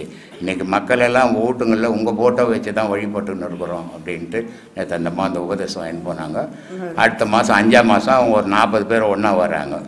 இந்த மாதிரி ஏன்னா மக்கள் வந்து ஒரு பயம். இந்த இப்போ ஒருத்தர் வந்தார், இருக்கிற கவர் தவறாத கட்டிக்கின்னு இருக்கிறாரு. காரணம் என்ன? அவருடைய பயம். அவருக்கு சொல்கிறவங்க அந்த பயம்புத்திலேயே சொல்கிறாங்க, இதை கட்டிக்கோ அதை கட்டிக்கோ, இது சீராயிடும், அது எதை கட்டினாலும் சீராகாது, எனக்கு அமைஞ்சதான். இதை யாராலையுமே மாற்ற முடியாது. நான் செத்து போகிறேன்னா ஒரு கவர் கட்டினா உயிராக இருப்பேன்னா ஹாஸ்பிட்டலில் உட்காந்து ஒவ்வொருத்தரும் கவர் கட்டின்னு உட்காந்துக்கலாமே இல்லையா? ஒருத்தன் கஷ்டப்படுறான், அந்த கவர் கட்டினா நல்லா ஆகிடுன்னா ஒவ்வொருத்தரும் கவர் கட்டி கோடீஸ்வரன் ஆக்கிடலாமே. இது யாரையுமே எதுவுமே ஆக்க முடியாது. ஏமாற்றி பணம் பறிக்கிற விஷயம்தான் இது. யாருக்கும் என்ன ஒரு வித்தியாசம் என்ன, இந்த கவர் கட்டும் போது உனக்குள்ள ஒரு தைரியம், இது ஒரு கவர் கட்டிட்டாரு, இனிமேல் நம்ம நல்லா இருப்போம் அப்படின்ற எண்ணம் தான் உன்னை வாழ வைக்கும். அந்த கவர் வாழ வைக்காது. கவர் ஊறி போச்சுன்னு சொன்னால் தானாகவே அறந்து உனக்கு தெரியாத விழுந்துட்ட போகுது. அப்போது கடவுள் நம்ம நம்பணுமே தவிர மேலே கட்டிக்கிற கவரை நம்பக்கூடாது. உள்ள ஒரு கவர் ஓடிக்கினுக்குது, அந்த கவரை உறுதி பண்ணிக்கணும். அதை விட்டு மேலே நீ ஊர்பட்ட பூநூல் 3 நூல் போட்டுக்குது, 5 நூல் போட்டுக்குது, 8 நூல் போட்டுக்கிறதால ஆணி ஆவட்டம் வந்தால் பூநூல் மாற்றத்தால் என்ன இது? சிறுவாய்க்கு ரொம்ப அழகாக சொல்கிறாரு, பருத்தி நூல் முறுக்கி விட்டு பஞ்சு ஓது மாந்தரே துருத்தி நூல் முறுக்கி விட்டு துன்பம் நீக்க வல்லாரு. பஞ்சில் செய்த நூலை முறுக்கி மேலே போட்டுக்கிறியாடா, ஊறி போன அறுந்து போடுமாடா, வேறு நூல் போட்டுக்குவேன். உள்ளகிற நூலை அறுந்துன்னா வேறு நூல் போட முடியுமாடா, உள்ளகிற நூலை முறுக்கி விட்டு நல்லா உறுதி பண்ணிக்கிடா. கால நூல் கழிந்திடும் காவல் உரிமை உனக்கு வந்து பாதுகாப்பு அதுதான்டா இருக்குது. அதை விட்டு போட்டு மேலே போய் வேஷம் கட்டின்னு திரியிறியடான்றாரு. அந்த மாதிரி உண்மையை நம்ம சொல்லணும். அவனுக்கு தெரியாமல் இருக்கிறான், அவனுக்கு தெரியல, அவன் பயத்தில் வாழறான். அவனை தெளிவடைய வைக்கணும், பயம்பூர்வம் போக வைக்கணும். அதுக்காக இருக்கணும் நம்ம பேச்சு. அடுத்த ஒன்று இன்னும் மேலும் மேலும் பயம்புறுத்ததுக்காக பேசக்கூடாது. எதுவான இருந்துட்டு போட்டோம், பேய் இருக்குது, பிசாச்சிக்குது, முனேஸ்வரன் வந்து காட்டேரிக்குது, எல்லாம் இருக்குது, இருந்துட்டு போட்டோமே, நமக்கு என்ன போச்சு? நம்ம ஏன் அதை கண்டு பயப்படணும்? அது மாதிரி பேசணுமே தவிர அது வந்து பிடிச்சிக்கும் உன்ன, அது கொண்டு போடும் உன்ன அப்படின்னு பயம்புத்துற பேச்சு எந்த ஆன்மீகவாதியும் பேசக்கூடாது தயவு செய்து. அதுதான் மக்களை வாழ வைக்கிறதுக்கு வழி. அதை பேசி பேசி பயம்படுத்தி பணம் பறிக்கிறதுக்காக நம்ம உபயோகப்படுத்திக்க கூடாது. அது தவறான செயல். அது சொல்லுங்க சாமி. நம்ம இப்போ வந்து நம்மளோட விதியினால தான் நமக்கு எல்லாமே நடக்குது சாமி. ஆமாம். அப்போ நம்மளுக்கு வந்து துன்பங்கள் தொல்லைகள் கொடுக்குறாங்களே சாமி, உறவினர்களோ குழந்தைகளோ பிள்ளைகளோ நம்ம எல்லோரும் கொடுக்குறாங்கன்னு செய்யுங்க. அப்போ நம்ம வந்து அதை எப்படி பேசாமல் அமைதியாகவே நம்ம செய்த வினையினால தான் நடக்குதுன்னு இருந்துடணுமா? ஆமாம்மா. இல்லை இது ஏதாவது நம்ம இப்போ சாதாரணமாக ஒரு வாழ்க்கை வாழறோம், நம்ம பக்கத்திலேயே 4 பேர் வாழறோம். அந்த வாழறதுல 2 பேர் ஏழையாகிறான். ஒருத்தன் குருடாகவும் நொண்டியாகவும் இருக்கிறான், ஒருத்தன் பார்த்தா கோடீஸ்வரன் ஆகிறான். கடவுளுடைய படைப்பில் இந்த மாதிரி 4 விதமாக படைப்பான ஆண்டவன். இப்போ நீ ஒரு 4 குழந்தை பெற்றுக்கணுன்னா 4 குழந்தைய நல்லா இருக்கணும்னு நினைப்பியா? ஒரு தாய் ஒன்று நொண்டியாக இருக்கட்டும், ஒன்று குருடாக இருக்கட்டும், ஒன்று கூணாக இருக்கட்டும் நான் நினைப்பேன்? நினைக்க மாட்டான். கடவுள் வந்து படைப்பில் யாரையுமே குறையாக படைக்கிறதே கிடையாது. ஆனால் இந்த குறைய ஆவறதுக்கு எது காரணமாக இருக்குதுன்னா நம்ம முன் செய்த பாவத்தினுடைய விளைவு இங்கே வந்து 3 குறையாக போயிடுச்சு. அதனால் நம்ம குறையும் கூட்டமாக இருக்கிறோம். அப்போ இதை பார்க்கும்போது நம்ம தெரிஞ்சுக்கணும், நம்ம நல்லா இருக்கிறோம். அவன் பாவம் ஆள் இல்லாதக்கிறான், அவன் பாவம் கண்ணு இல்லாதக்கிறான், அவன் ஒருத்தன் வசதியாகிறான். இந்த மாற்றம் கடவுள் பண்ணுவானா? கடவுளுக்கு எல்லாரும் பிள்ளைகள் இல்லையா? கடவுள் வந்து வேற்றுமையை உண்டாக்குவானா? அப்போ இந்த வேற்றுமை எப்படி உருவாச்சு? நம்ம முன் செய்த பாவத்தினுடைய விளைவாக உருவாச்சு அப்படின்றத நம்ம தெரிஞ்சுக்கணும். அதுதான் வாழ்க்கையினுடைய ரகசியம். இந்த உண்மை உங்களுக்கு தெரிஞ்சு போச்சுன்னா யாரை பற்றியும் கவலைப்பட மாட்டீங்க, எது பற்றியும் கவலைப்பட மாட்டீங்க. இது தெரியாத போது தான் எனக்கு ஏன் இப்படி நடந்தது, எனக்கு ஏன் இப்படி நடந்ததுன்ற கேள்வி எழும். அதனால எல்லா செயலுக்கும் அடிப்படை காரணம் ஒருத்தனை ஆகலை, எனக்கு அவனுக்கும் சண்டை. நான் நினைக்கிறேன் அவன் இருக்கக்கூடாது ஊரில், அவனை வைக்கவே கூடாதுன்னு போய் குத்துறேன். சரி, அவன் செத்து போயிட்டான். அவன் குத்திட்டு அவன் குடும்பம் கெட்டு போச்சு, என்ன பிடிச்சி போய் போட்ட என் குடும்பம் தானே கெடுது. அதை யோசித்தோம்னா ஒரு நிமிஷம் அந்த செயலை மறந்துடுவோம். ஏன்னா அந்த கோபத்தினுடைய தாக்கம் ஒரு மணி நேரம் நம்ம விலகி நின்றுட்டோம்னா அது ஆறி போயிடும். அடுத்தவன் குடும்பம் கெட்டுது, நம்ம குடும்பம் தானே கெட்டுது, அடுத்தவன் குடும்பத்தை மற்ற கெட்டு நம்ம வாழலையே. இந்த எண்ணத்தை நம்ம வளர்த்துக்கணும்னா யாருக்குமே தீமை செய்ய விரும்ப மாட்டோமா? அதுதான் ரொம்ப முக்கியம். வாழ்க்கையில் நம்மளால் முடிஞ்சால் நன்மை செய்யணும், முடியலையா விட்டு விலகிடணும். யாருக்கும் தீமை செய்து பழகக்கூடாது. அந்த பழக்கம் தொடர்ச்சியாக பிறவி வந்துடும். நீ எந்த செயலை இந்த பிறவியில் செய்கிறியோ அது ஒவ்வொரு பிறவிக்கும் வரும். அதனால தான் நான் அடிக்கடி சொல்கிறது, உடலை மறந்துடுங்க, உயிரை நினைங்க. உயிர் தான் அழியா பொருள், உடல் அழியிற பொருள். உடல் மேலே என்ன பண்ணிங்கனாலும் அது மண்ணு சாப்பிட போகுது, ஆனால் உயிர் அழியாதது அப்படின்னு. அதனால தான் சாகா காலன்னா, சாகா கால்னா இந்த உயிர் செத்ததே கிடையாது. போகா புனல்னா, விந்து ஒரு மனுஷன் சாகிறான்னா இவன் உடல்லேருந்து இன்னொரு உடலுக்கு போக முடியாது. அது ஒரு புகை மாதிரியே மாறிடும். அப்போ போகா புனல். வேகாத்தலை, வேகாத்தலைன்னா மழை நினைக்காது, வெயில் காய வைக்காது ஆன்மாவை, கத்தி வெட்டாது, எதுவுமே காற்று உலர்த்தாது, எதுவுமே பண்ண முடியாத பொருள் ஆன்மா. இந்த முப்பொருள் தாம்மா உலகத்தில் இயக்குது, நம்மளும் இயங்குகிறோம், கடவுளும் நம்மளை அதை வச்சு தான் இயக்கிக்கணுங்கிறோம். அதனால் இந்த உண்மையெல்லாம் நம்ம உணர்ந்தோம்னா நமக்கு வேற்றுமை வராது. சரி சரி, ரொம்ப நன்றிம்மா. என் பேர் ரமேஷ், ஆதம்பாக்கத்துலேருந்து வரேன். சரி, இப்போ எல்லாம் பேசுறது பார்த்தீங்கன்னா மறுபிறவை பற்றி தான் பேசிட்டு இருக்காங்க. சரி, இப்போ மறுபிறவி எப்போ ஒழியும் நம்மளுக்கு? எப்போ கட் ஆகணும்? கடவுளோட எப்போ சேர்றியோ, நீ எங்கேருந்து வந்தியோ அங்கே போய் சேர்ந்தீங்கன்னா அது ஒழியும். ஆனால் அங்கே போய் சேர விரும்புறது இல்லை, உலகத்திலேயே வாழணும்னு விரும்புகிறோம். அதனால இங்கேயே இருந்துருக்கும், எப்பவுமே மறுபிறவி இருந்துருக்கும்பா, மறுபிறவி இருந்துக்கினே இருக்கும். அதே போல் பார்த்தீங்க அப்படின்னாக்கா இப்போ ஆன்மா வந்து ஒரு உடலை அடுத்த உடல் தேடுது, ஒருத்தர் இறந்துட்டேன்னா சரி, எப்போ அடுத்த உடல் கிடைக்குதோ அந்த உடலில் போய் ஆமாம், எப்போ கிடைக்குதோ இல்லை, எத்தனை கர்ப்பஸ்திரீ பொண்ணுங்க குழந்தை இல்லாதுக்குது, அதில் போய் பூந்துக்கும் அது. ஓகே, இப்போ பார்த்தீங்கன்னா முதல் பார்த்தீங்கன்னா இப்போ மக்கள் தொகை பார்த்தீங்கன்னா ஒரு 10 கோடி இருக்குன்னு. ஆமாம், இன்னைக்கு பார்த்தீங்கன்னா 100 கோடி, 170 கோடிக்குது, 127 கோடிக்குது. இப்போ ஆன்மா பார்த்தீங்கன்னா இப்போ 100 கோடினா 100 கோடி தானே அந்த மாறணும். 84,000 கோடி இருக்குது. இப்போ இந்த ஆசிரமங்கிறது தெரியுமா? இந்த ஆசிரமத்தில் இங்கே எத்தனை பள்ளி, எத்தனை பாம்பு, எத்தனை மிருகங்க இருந்தது. இப்போ நான் என்ன பண்ணிட்டேன், இதெல்லாம் காம்பவுண்டை போட்டு அதெல்லாம் கொண்டு விட்டேன். இப்போ அதெல்லாம் எங்கே பிறந்தது? இங்கே தான் பிறந்துக்குது. அதனால தான் ஒருத்தன் பார்த்தா சாந்தமாகறான், ஒருத்தன் பார்த்தா எல்லாரையும் கடிக்கிறான், ஒருத்தனை பார்த்தா எல்லாரையும் இடிக்கிறான். மனுஷன்தான் மிருகங்கள்லாம் குறைஞ்சி மிருகங்கள்லாம் மனுஷனாக மாறிக்கின்னுக்குறான். அதனால ஆன்மாக்கள் நம்ம ஒன்று தான், ஆனால் மிருகங்கள்லாம் மனுஷ ஆன்மாவாக சுற்றிக்கின்னு இருக்குது ஊரில். அதனால தான் கெட்டது அதிகமாக நடக்குது. சொல்லு. அதே போல் பார்த்தீங்கன்னா இப்போ ஹஸ்பண்ட் ஒய்ஃப் இருக்காங்க, அவங்களுக்கு குழந்தை இல்லை அப்படின்னாக்கா அவங்களுடைய மறுபிறவி கிடையாது அப்படின்றாங்க. யார் சொன்னது? இது அவங்கள ஆறுதல் படுத்துறதுக்கு சொல்றது. கல்யாணமே பண்ணிக்கலாம், அவங்களுக்கும் மறுபிறவி இல்லையே. அப்போ குழந்தை பெற்றுக்கிறத விட கல்யாணம் பண்ணிக்காம இருந்தெல்லாம் எல்லாரும் அதுக்கும் சொல்லியிருக்காங்க. பின்ன அந்த மாதிரி இருந்துட்டா தொல்லை இல்லை, மறுபிறவி இல்லைன்னு சொல்லிட்டா இல்லாத போயிடலாமே. நமக்கு எதுக்கு ஞானம் வேணும் இதெல்லாம் தேடிக்கு தெரியணும்? இதெல்லாம் வம்பு பிடிச்ச வேலை தானே. இதே மாதிரி சொல்லி சொல்லி தான் ஜனம் தான் சுய அறிவியில் யோசிக்கிறதே கிடையாது. இவங்க சொன்னாங்கங்க, அவங்க சொன்னாங்கங்க, இப்படி சொல்கிறாங்க, அப்படியே பேசி கேட்டே கெட்டு போச்சு. என்ன பண்ணுறது? சுயமாக அறிவு இல்லையே, சுயமாக சிந்திக்க மாட்டுறானே, யார் சொல்கிறதையும் கேட்டுக்கிறான். அப்போ இவன் கேட்டு தானே போவான். ஏயா குழந்தை குட்டி பிறந்தா அது வாழப்போகுது உலகத்தில், நீ பிறந்ததுனுடைய நன்மை தீமைன்னா என்ன? குழந்தை குட்டி பெற்றுக்க கல்யாணம் பண்ணால் தானே குழந்தை குட்டி பெற்றுக்க. கல்யாணம் பண்ணிக்காமல் இருந்துட்டு மறுபிறவி இல்லாமல் போட்டுமே. எது கல்யாணம் பண்ண? உடல் சுகத்துக்கு தானே கல்யாணம் பண்ண. எதுக்கு ஊராமட்டு பொண்ணை போய் தேடுற? ஊராமட்டு பொண்ணு உன்ன எதுக்கு தேடுது? சுகத்துக்கு தானே தேடிங்கிறீங்க. இந்த சுகத்தை தேடின பிறகு மறுபிரிவு இல்லைன்னா எப்படி நியாயம் அது? இதெல்லாம் புரியாம பேசின்னு இருக்கக்கூடாது. எவ்வளவோ ரகசியங்களுக்கு தெரியல. குழந்தை பிறக்காததுக்கு ஏன் ஒரு பொண்ணு கல்யாணம் பண்ணா 10 மாசத்துல குழந்தை பெற்றுக்கிறா? உனக்கு ஏன் குழந்தை இல்லை? 8 வருஷமா குழந்தை இல்லை, 9 வருஷமா ஏன் குழந்தை இல்லை? நீயும் ஒரு பெண்ணு, அவனும் ஒரு ஆண் தானே, ஏன் இல்லை? யோசித்தியா? அதெல்லாம் யோசிக்காம நான் பெரிய அறிவாளி மாதிரி ஆயிடுறது நினச்சிக்கிறது.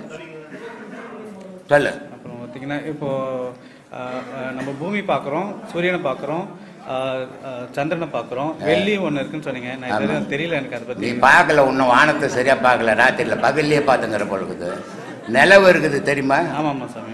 சுக்க நட்சத்திரங்கள் பகல்ல இருக்குது தெரியுமா? பார்த்துருக்கேன். எப்போ பார்த்த நீ பகல்ல? கொஞ்சம் பகல்ல எப்போ? புழுவெல்லாம் கூடாது என்கிட்ட வந்து. ஏன்னா நான் எல்லாத்தையும் ஆராய்ஞ்சிட்டு உட்காந்துங்கிறோம், சும்மா முட்டாளா உட்காந்து இல்லைங்க. பகல்ல நட்சத்திரம் தெரியுமா உனக்கு? நிலவு பார்த்துருக்கேன். நிலவு பார்த்துருக்கேன். நிலவு கூட சாயந்தரம் தான் தெரியும், பகல்ல தெரியாது. சூரிய வெளிச்சம் எங்க பார்த்தோம் அங்க மற்றதெல்லாம் மறைஞ்சு போயிடும். ஆனா நட்சத்திரம் இல்லைன்னு சொல்ல முடியாது, நம்ம அறிவுக்கு தெரியல அது. ஆனா நட்சத்திரமும் இப்ப இருந்துக்கிட்டு தான் இருக்குது. நமக்கு தெரியலன்றதுனால அது இல்லைன்னு சொல்லிட்டு கூடாது. அதனால எல்லாமே இருக்குது, நட்சத்திரம் இருக்குது. நீ தேடி பாரு, சாயந்தரத்துல காலையில 4 மணிக்கு எழுந்து பாரு, கிழக்க நட்சத்திரம் இருக்கும். அதான் வெள்ளி. சரிங்க சாமி. சரி. வீட்டினுள் ஒருவன் குடியிருக்கும் வாரும், வெளியிலே இருவர் காவல் இருக்கும் வாரும், கூட்டினுள் மூவரையும் சேர்க்கும் வாரும், கூடாத மூவரையும் பிரிக்கும் வாரும் அப்படின்னு ஒரு இடத்துல ஒன்று குறிப்பிடுறாரு. என்ன அர்த்தம் அதுக்கு? தெரியலையா? தெரியலையா? அதனால தான் ஐயா கிட்ட கேட்குறேன். என்னையா இன்னமும் நான் இதை படித்தேன் அதை படித்தேன்ற கூட்டுக்குள்ளே ஒரு ஆன்மா குடி இருக்குது. ஆனால் அந்த ஆன்மாவை பாதுகாத்துக்கிற இருளை நீ உடல், இருளை உடல். இந்த உடல் இல்லைன்னு சொன்னால் அந்த ஆன்மா குடியிருக்காது அங்கே. அதனால சொல்கிறாரு, ஆன்மா ஒருத்தன் குடியிருக்கிறான், ஆனால் இருளம் பாதுகாப்பாக இருக்கிறான் அதுக்கு அப்படின்றாரு. அப்புறம் என்ன சொல்கிறாரு?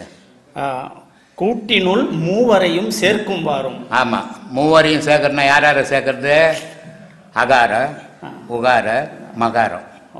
இந்த 3 சேர்ந்ததுன்னா உன்னுடைய நிலை கடவுள் நிலை. ஆனால் இந்த 3 பிரிஞ்சு இருக்கிறதால உன்னுடைய நிலை மனித நிலை. அப்போ இந்த 3 எப்போ சேரும், சேர்க்கறதுக்கு வழி தெரியணும் அப்படின்றதுக்காக அதை சொல்றாரு அவரு. கடைசியா இறுதியா கூடாது மூவரையும் பிரிக்கும் வாரும். ஆமா, அங்க யாருமே இங்க சேரும் போது 3 பேரும் சேர்ந்தாங்க. கடவுள்கிட்ட போகும்போது இந்த 3 அங்க கிடையாது. சிறப்பான. அதனால்தான் சொன்னாரு, சேவல் 4, குஞ்சிகள் 5. கூவமான சேவல் 4, குஞ்சிகள் 5. கூட்டுக்குள்ளே சண்டை கொள்ளுதே, எந்த உந்துன்னு சண்டை போடுது. நான் தான் முக்கியம், நீ தான் முக்கியம் சண்டை போடுது. ஆனா கூவமான கிழநறி பூந்த உடனே சேவல் 4 இறந்து போச்சான், குஞ்சிகள் 5 இறந்து போச்சான். என்ன அர்த்தம் இருக்கு? ஐயா தான் சொல்லணும். நானே சொல்லி உட்காந்து கேட்டும் போய் சினிமாவில் எழுதிடு.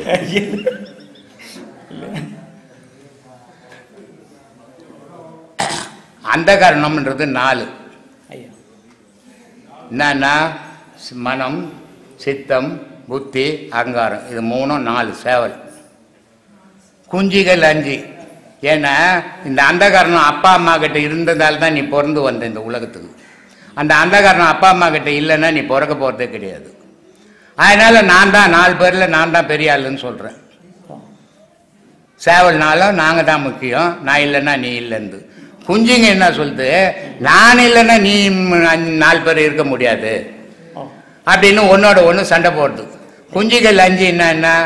நீர், நெருப்பு, காற்று, ஆகாயம், பூமி. 5 பஞ்சபூதம் உடல் இல்லை, அந்த காரணம் மனம். இது ஒன்னோட ஒன்று போராடிக்கினுக்குது. ஆனால் நாதம் வந்து கூவமான கிழநெறி நாதம் வந்து பூந்த உடனே இந்த 4 அந்த காரணம் செத்து போச்சு, அந்த குஞ்சு 5 செத்து போச்சு. கடவுள்கிட்ட தேடுறாதுன்றோம்.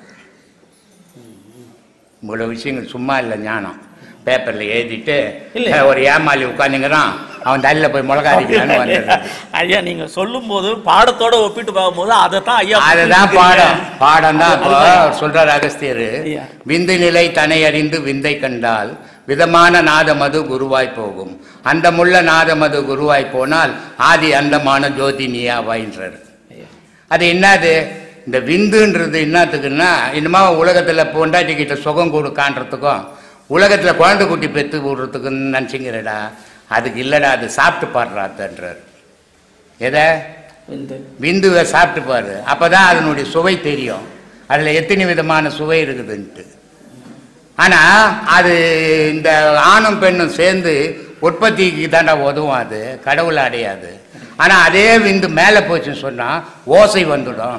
அந்த ஓசையோடு நீ வாழ்ந்தீங்கன்னா ஆரம்ப உலகத்தில் நீ எப்படி உருவாகி வந்தியோ அப்படி அந்த பொருளில் போய் சேருவேன்றார்.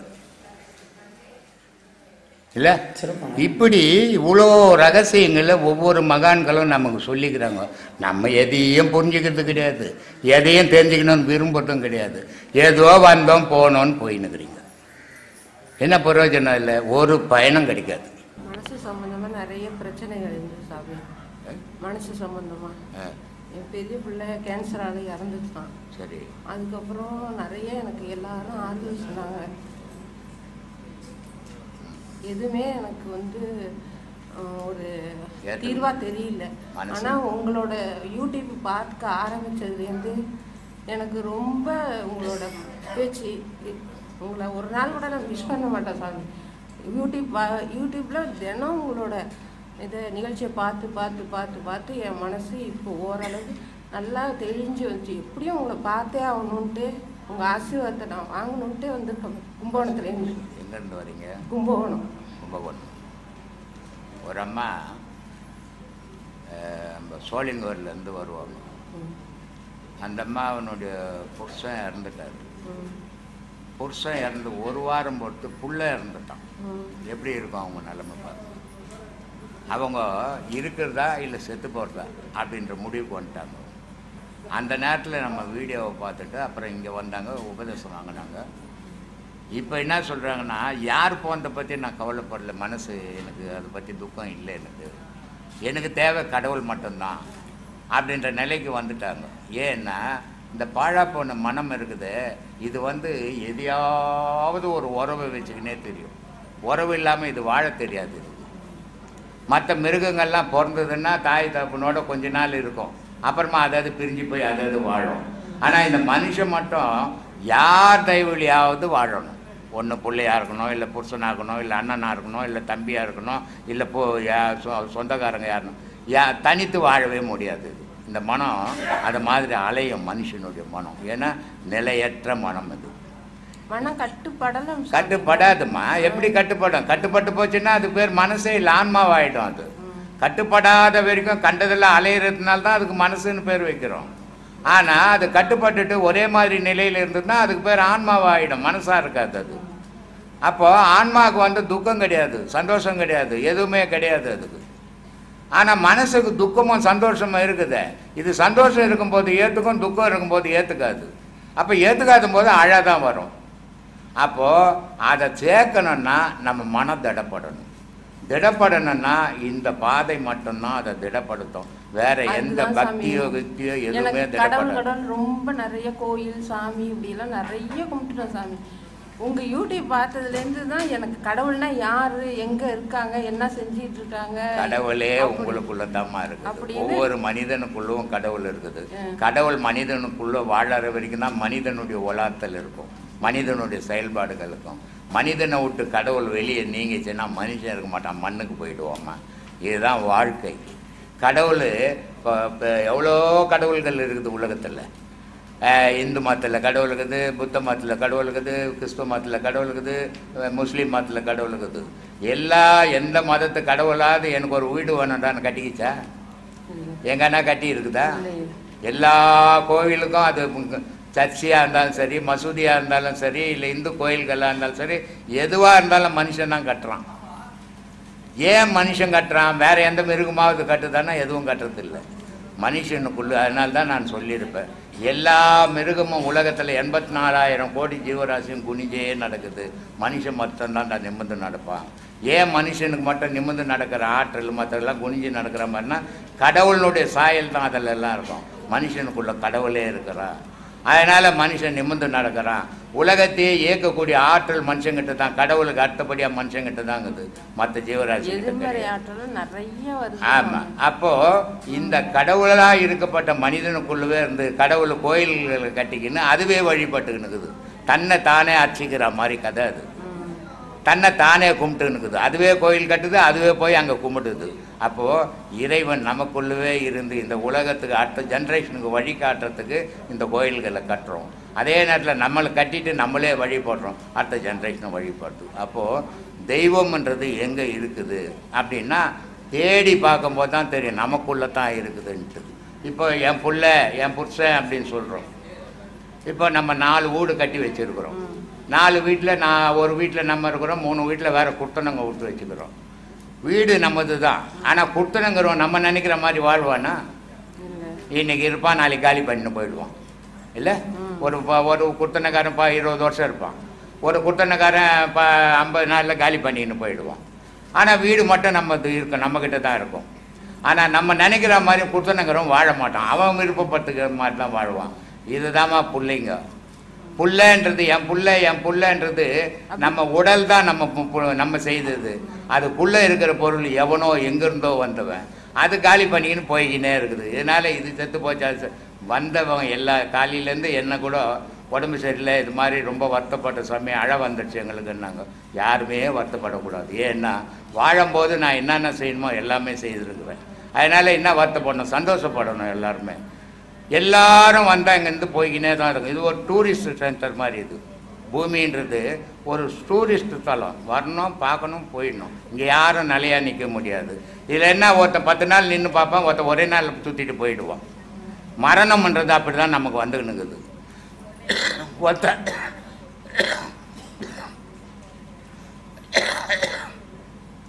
50 வருஷம் வாழறான், ஒருத்தன் 5 வயசுலேயே செத்து போகிறான். ஒருத்தன் 15 வருஷம் நோயிலே படுத்து கிடக்கிறான். ஒருத்தன் நல்லா போகிறான், 40 வயசில் புல்லு தடி குவிஞ்சு செத்து போயிடுறான். மரணம்ன்றது எப்போவுமே வந்தது கிடையாது மனுஷனுக்கு.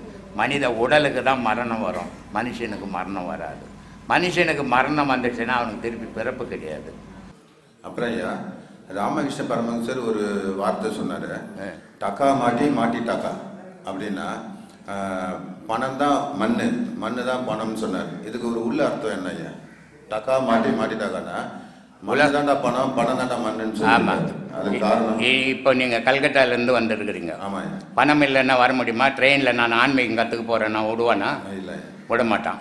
அதே நேரத்தில் இங்கே வந்தால் வேஸ்ட் எடுக்கணும், டவுல் எடுக்கணும், இங்கே சாப்பாடு செலவு பார்க்கணும், எல்லாமே பார்க்கணும். அப்போ இது பணம் இல்லாத நடக்குமா? நடக்காது. இதை தான் அவர் சொன்னார். இந்த உலகம்ன்றது பணத்தில் மறந்துக்கினுக்குது, கடவுள் பணத்தில் மறக்கிறது இல்லை. மாட்டிட்டாக்கா அது மண்ணு தான் பணம். பணம்ன்றது மாறணும் தானே.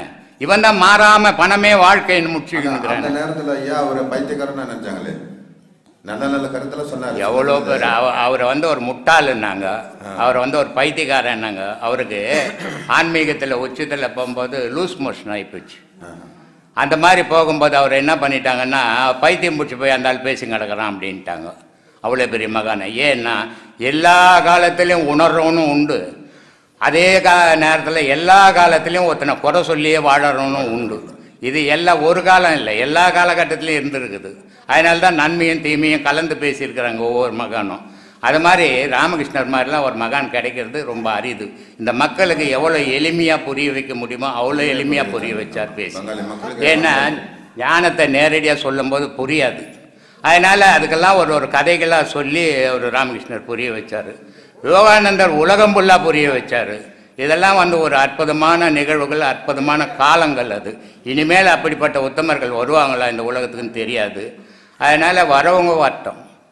அவங்க இருக்கும்போது ஐயா, ராமகிருஷ்ண பரமஹம்சர் இருக்கும்போது ஒரு மனசை அந்த பைத்தியக்கார மாதிரி தெரிஞ்சுட்டு இருந்தாங்கன்னு சொல்லிட்டு அவங்க அப்பயே கல்கத்தாவில் ஒரு பெண்கள் சோனாகாட்சின்னு ஒரு ஏரியா இருந்தது. அங்கேருந்து ஒரு பெண்ணை வர வச்சு இவர்கிட்ட விட்டாங்க. இதாவது தெரியுமா அப்படின்னு நினச்சிது. ஆனால் அந்த பெண்மணியை அவங்க வணங்க ஆரம்பிச்சிட்டாரு ஐயா. ராமகிருஷ்ணன் சரி. இது இந்த மக்கள் இருக்கிறாங்களே, ஆன்மீகத்தில் உச்ச நிலையில் ஒரு குரு வந்து பெண்ணா ஆனா பார்க்க மாட்டான், பார்க்கக்கூடாது. பார்த்தான்னா அவன் அஞ்ஞானி ஆகிடும். உடலை பார்க்கறது இல்லை ஞானியினுடைய வேலை, ஆன்மாவை பார்க்கறது ஞானியினுடைய வேலை. ஆன்மாவை பார்க்கறது கடவுளினுடைய வேலை. இந்த ரெண்டுக்கும் ஒரு செயல்தான். ஆனால் பெரிய மகான்கள் அது மாதிரி பார்க்கும்போது என்ன போச்சுன்னா, அந்த அஞ்ஞானிகள் வந்து அவங்கள தவறான முறையில் பேச ஆரம்பிச்சிடுறாங்க. அதனால் மகான்கள் என்ன பண்ணாங்கன்னா, நமக்கு எதுக்கு இது, எப்படியாவது போட்டோம், சொல்கிற வரைக்கும் சொல்லிட்டு போயிடலான்னு விட்டுட்டாங்க. ஆனால் குருமார்கள், உத்தம குருமார்கள் சொன்னபடி நடந்திருந்தால் நிறைய மகான்கள் பெண்கள்லேயும் வந்திருக்கலாம். ஆனால் அது வர முடியல. காரணம் சமுதாயம் தடுத்துருது. அதனால் அவங்களால வர முடியல. இங்கே வந்து நான் இங்கே சொல்லுவேன், ஆசிரமத்தில் இங்கே உள்ளே வந்துட்டீங்கன்னா, உபதேசம் வாங்கிட்டீங்கன்னா, நீ ஆனா பெண்ணான்லாம் யோசிக்கவே கூடாது. நான் ஒரு சீடா, அவர் ஒரு குரு, அது மட்டும்தான் இருக்கணும் மனசில். நான் பெண்ணு, அவர் ஆண், அந்த நினைப்பு வந்துடுச்சுன்னு சொன்னாவே நீ பாடம் சரியாக பண்ண முடியாது அப்படின்னு சொல்லுவேன். ஏன் சொல்கிறேன்னா, நீ அறிய வேண்டிய பொருள் ஆன்மா, உன் உடலை பற்றி இல்லை. அதனால் நீ அந்த நிலையிலே நின்று பாடம் பண்ணும்போது தான் உனக்கு அது சிறப்பு தரும். ஆனால் நீ அதை விட்டுட்டு நான் பெண்ணு, எனக்கு வெக்கங்குது, ஞானம் இருக்குது நீட்டு போனீங்கன்னாக்கா நீ சரியான முறையில் பாடம் பண்ண முடியாது. நான் நம்ம சீடர்களுக்கு சொல்லுவேன், இங்கே வரும்போது நீங்கள் ஆடைகள்லாம் போட்டுக்கணும், இது பப்ளிக் இடம். அதே நேரத்தில் உங்கள் வீட்டில் நிர்வாணமாக பூஜை ஞானம் பாடம் பண்ணுங்க. ஏன்னா ஒரு டவுல் அசைஞ்சு உங்கள் உடலில் உண்ணா கூட மனசு அங்கே ஓடிடும், பேண்டில் காற்றுல. அதனால் அந்த மாதிரி இல்லாமல் பண்ணுங்க, அது உங்களுக்கு நல்ல மனசு நிற்கிறதுக்கு வழிவகுக்கும் அப்படின்னு சொல்லுவேன். இதே தவறாக நினைக்கிறவங்களும் இருக்கிறாங்க. அதுக்கு நம்ம என்ன பண்ண முடியும்? நம்ம கடமை சொல்லணும், சொல்கிறேன். அடிக்கடி சொல்லியிருக்கீங்க, உடலை மறந்து உயிரை நினைக்க. ஆமாம், அதுதானே இந்த பாடத்தினுடைய வேலையே. அதுதான், உடலுக்கு இங்கே சம்பந்தமே கிடையாது. ஏன்னா உடல் அழியிற பொருள், உயிர் அழியா பொருள். உன் நினைவெல்லாம் உடல் மேலே வைக்கக்கூடாது, உயிர் மேலே வைக்கணும். உயிர் மேலே வச்சாதான் அது பிறவிக்கு வரும். இப்போ ராமகிருஷ்ணர் வந்தார் கல்கட்டாவில், அவர் எப்படி வந்தார்னா ஒரே பிறவியில் எடுத்த உடனே ஞானி ஆகிட்டாரா? அப்படி கிடையாது. பல ஆயிரம் பிறவி எடுத்துன்னு வந்தார். அதில் ஒரு வள்ளலார் வந்தார், அவர் எப்படி ஒரு பிறவிலேயே ஞானி ஆனார். ஒரு ரமணர் வந்தார், ஒரு பிறவிலேயே பல பிறவிகள் அந்த உயிரோட உறவாடி உறவாடி உறவாடி கடைசியில் ஒரு பிறவியில் அதை முடிக்கிறாங்க. அப்போது நம்மளும் உயிரோட உறவாடிக்கினே இருக்கும்போது ஒரு பிறவியில் நம்ம வாழ்க்கையை முடிப்போம், இறைவனோட கலப்போம். அதுக்காக தான் இந்த பாடம். அதை சீராக செய்யணும், செய்தாங்கன்னா அது அவங்களுடைய பாக்கியம். அனைவருக்கும் மீண்டும் ஆத்மானுக்கும். இந்த ஆசிரமத்தில் நான் ஒரு சிறப்பான விஷயம் ஒன்று கண்டேன். ஒரு 16 வருஷத்துக்கு முன்னால் ஒரு ஆந்திராவில் ஒரு ஆசிரமத்துக்கு போனேன். நாங்கள் ட்ரீட்மெண்ட்டுக்காக போனப்போ அங்கே வந்து பாகுபாடு எப்படின்னா, ஒரு விஐபிக்கு ஒரு குஷன் போட்டிருக்கோம், அதுக்கப்புறம் ஒரு வேறு மாதிரியான குஷனு, அப்புறம் ஒரு சேரு, அதுமாதிரி லாஸ்ட்டில் கீழே உட்காந்துருப்பாங்க. அந்த மாதிரிலாம் பாகுபாடெல்லாம் இருந்தது. நான் வந்து இங்கே வரும்போது, ஆசிரமத்துக்கு வரும்போது, இங்கே ஒரு பாகுபாடு இல்லை. இங்கே வந்து யார் உயர்ந்தவங்க தாழ்ந்தவங்க எதுவுமே இல்லை. இங்கே யார் என்ன பேர் கூட கேட்கறதில்ல, எல்லாம் ஐயான்னு கூப்பிட்றது தான். ஐயா அந்த மாதிரி வச்சுருக்காங்க அந்த ஆசிரமம். நான் இது வரைக்கும், நான் சின்ன வயசுலேருந்து இது வரைக்கும் நான் இந்த மாதிரி ஒரு இடம் எனக்கு பார்த்ததே இல்லை. எல்லாரும் அன்போடு இருக்கிறாங்க. அன்பே சிவம், மனமே குருன்னு ஐயா சொல்லுவாங்க. அதே மாதிரி இருக்காங்க. அனைவருக்கும் ஆத்மானுக்கும் மிக்க மிக்க நன்றி. ஆத்மானுக்கும் இது பல ஆசிரமத்துங்களில் அந்த மாதிரி இருக்கிறாங்க, சில ஆசிரமத்துங்களில் அந்த மாதிரி கிடையாது. எல்லாரும் ஒன்று தான். இங்கே நீ கடவுளை தேடும்போது பணக்காரனா ஏழையான கடவுள் பார்க்கறது இல்லை, உன் ஆன்மாவை தான் பார்க்குறான். பணக்காரனா ஏழையான்னு பார்க்குறது உலகம். உலகத்தில் நீ பார்க்கும்போது பணக்காரனா போ, ஏழையா போ, உயர்ந்தவனா போ, தாழ்ந்தவனா போ. ஆனால் இந்த ஆசிரமத்துக்குள்ளே வந்துட்டீங்கன்னா இங்கே யாரும் உயர்ந்தவங்க கிடையாது, யாரும் தாழ்ந்தவங்க கிடையாது, யாரும் பணக்காரங்க கிடையாது, யாரும் ஏழை கிடையாது. எல்லாரும் ஒன்று தான். அதை தானே அன்பு அன்பு அன்புன்னு சொல்லிங்கிறேன். கடவுளே அன்புல தான் இருக்கிறான். நீங்களே அன்பாக இல்லைன்னா அப்புறம் கடவுள்கிட்ட எப்படி நெருங்குவீங்க? நீங்கள் முதல்ல அன்பாக இருக்க பழகணும்.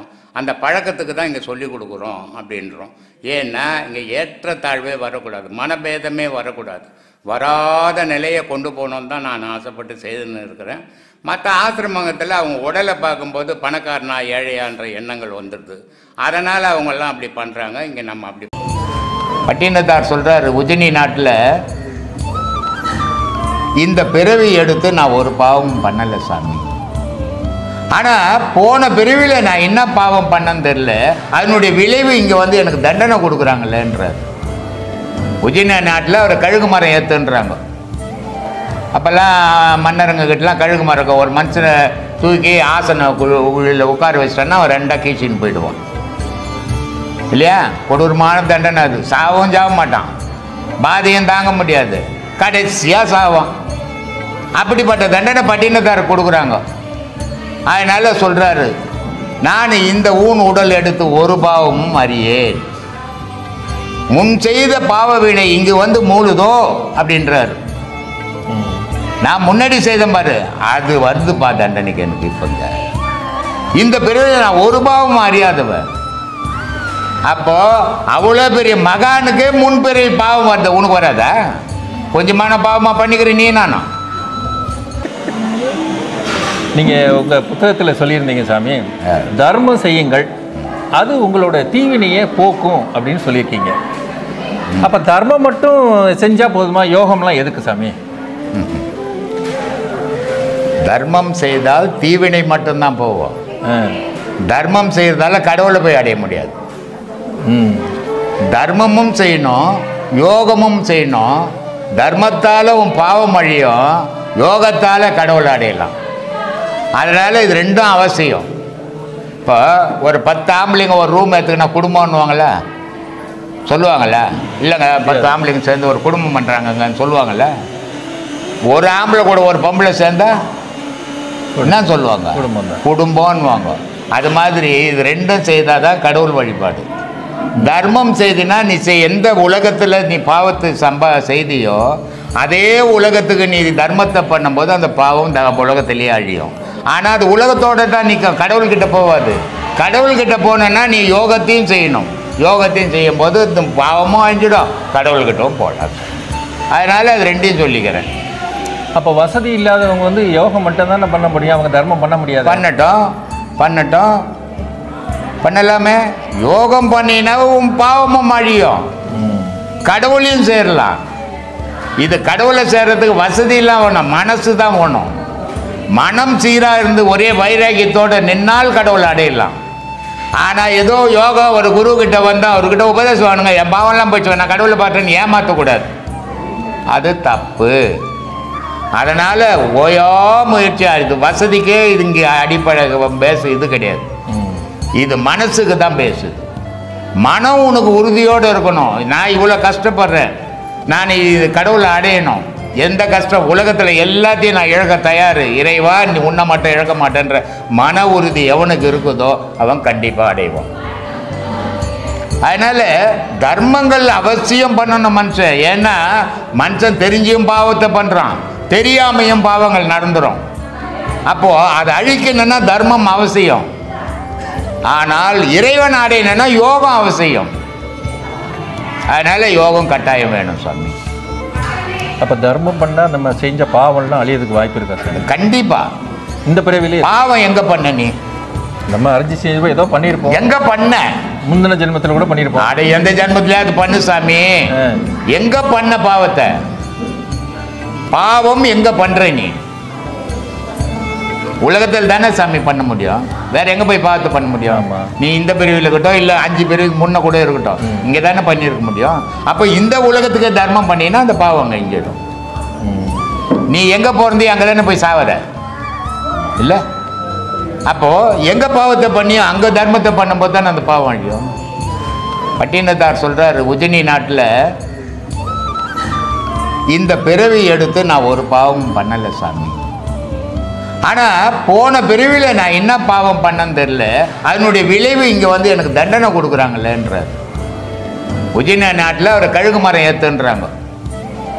அப்போல்லாம் மன்னருங்ககிட்டலாம் கழுகு மரம் ஒரு மனுஷனை தூக்கி ஆசன குழியில் உட்கார வச்சிட்டோன்னா அவன் 2 கீச்சின்னு போயிடுவான் இல்லையா? கொடூரமான தண்டனை அது. சாவும் சாக மாட்டான், பாதையும் தாங்க முடியாது, கடைசியாக சாவான்.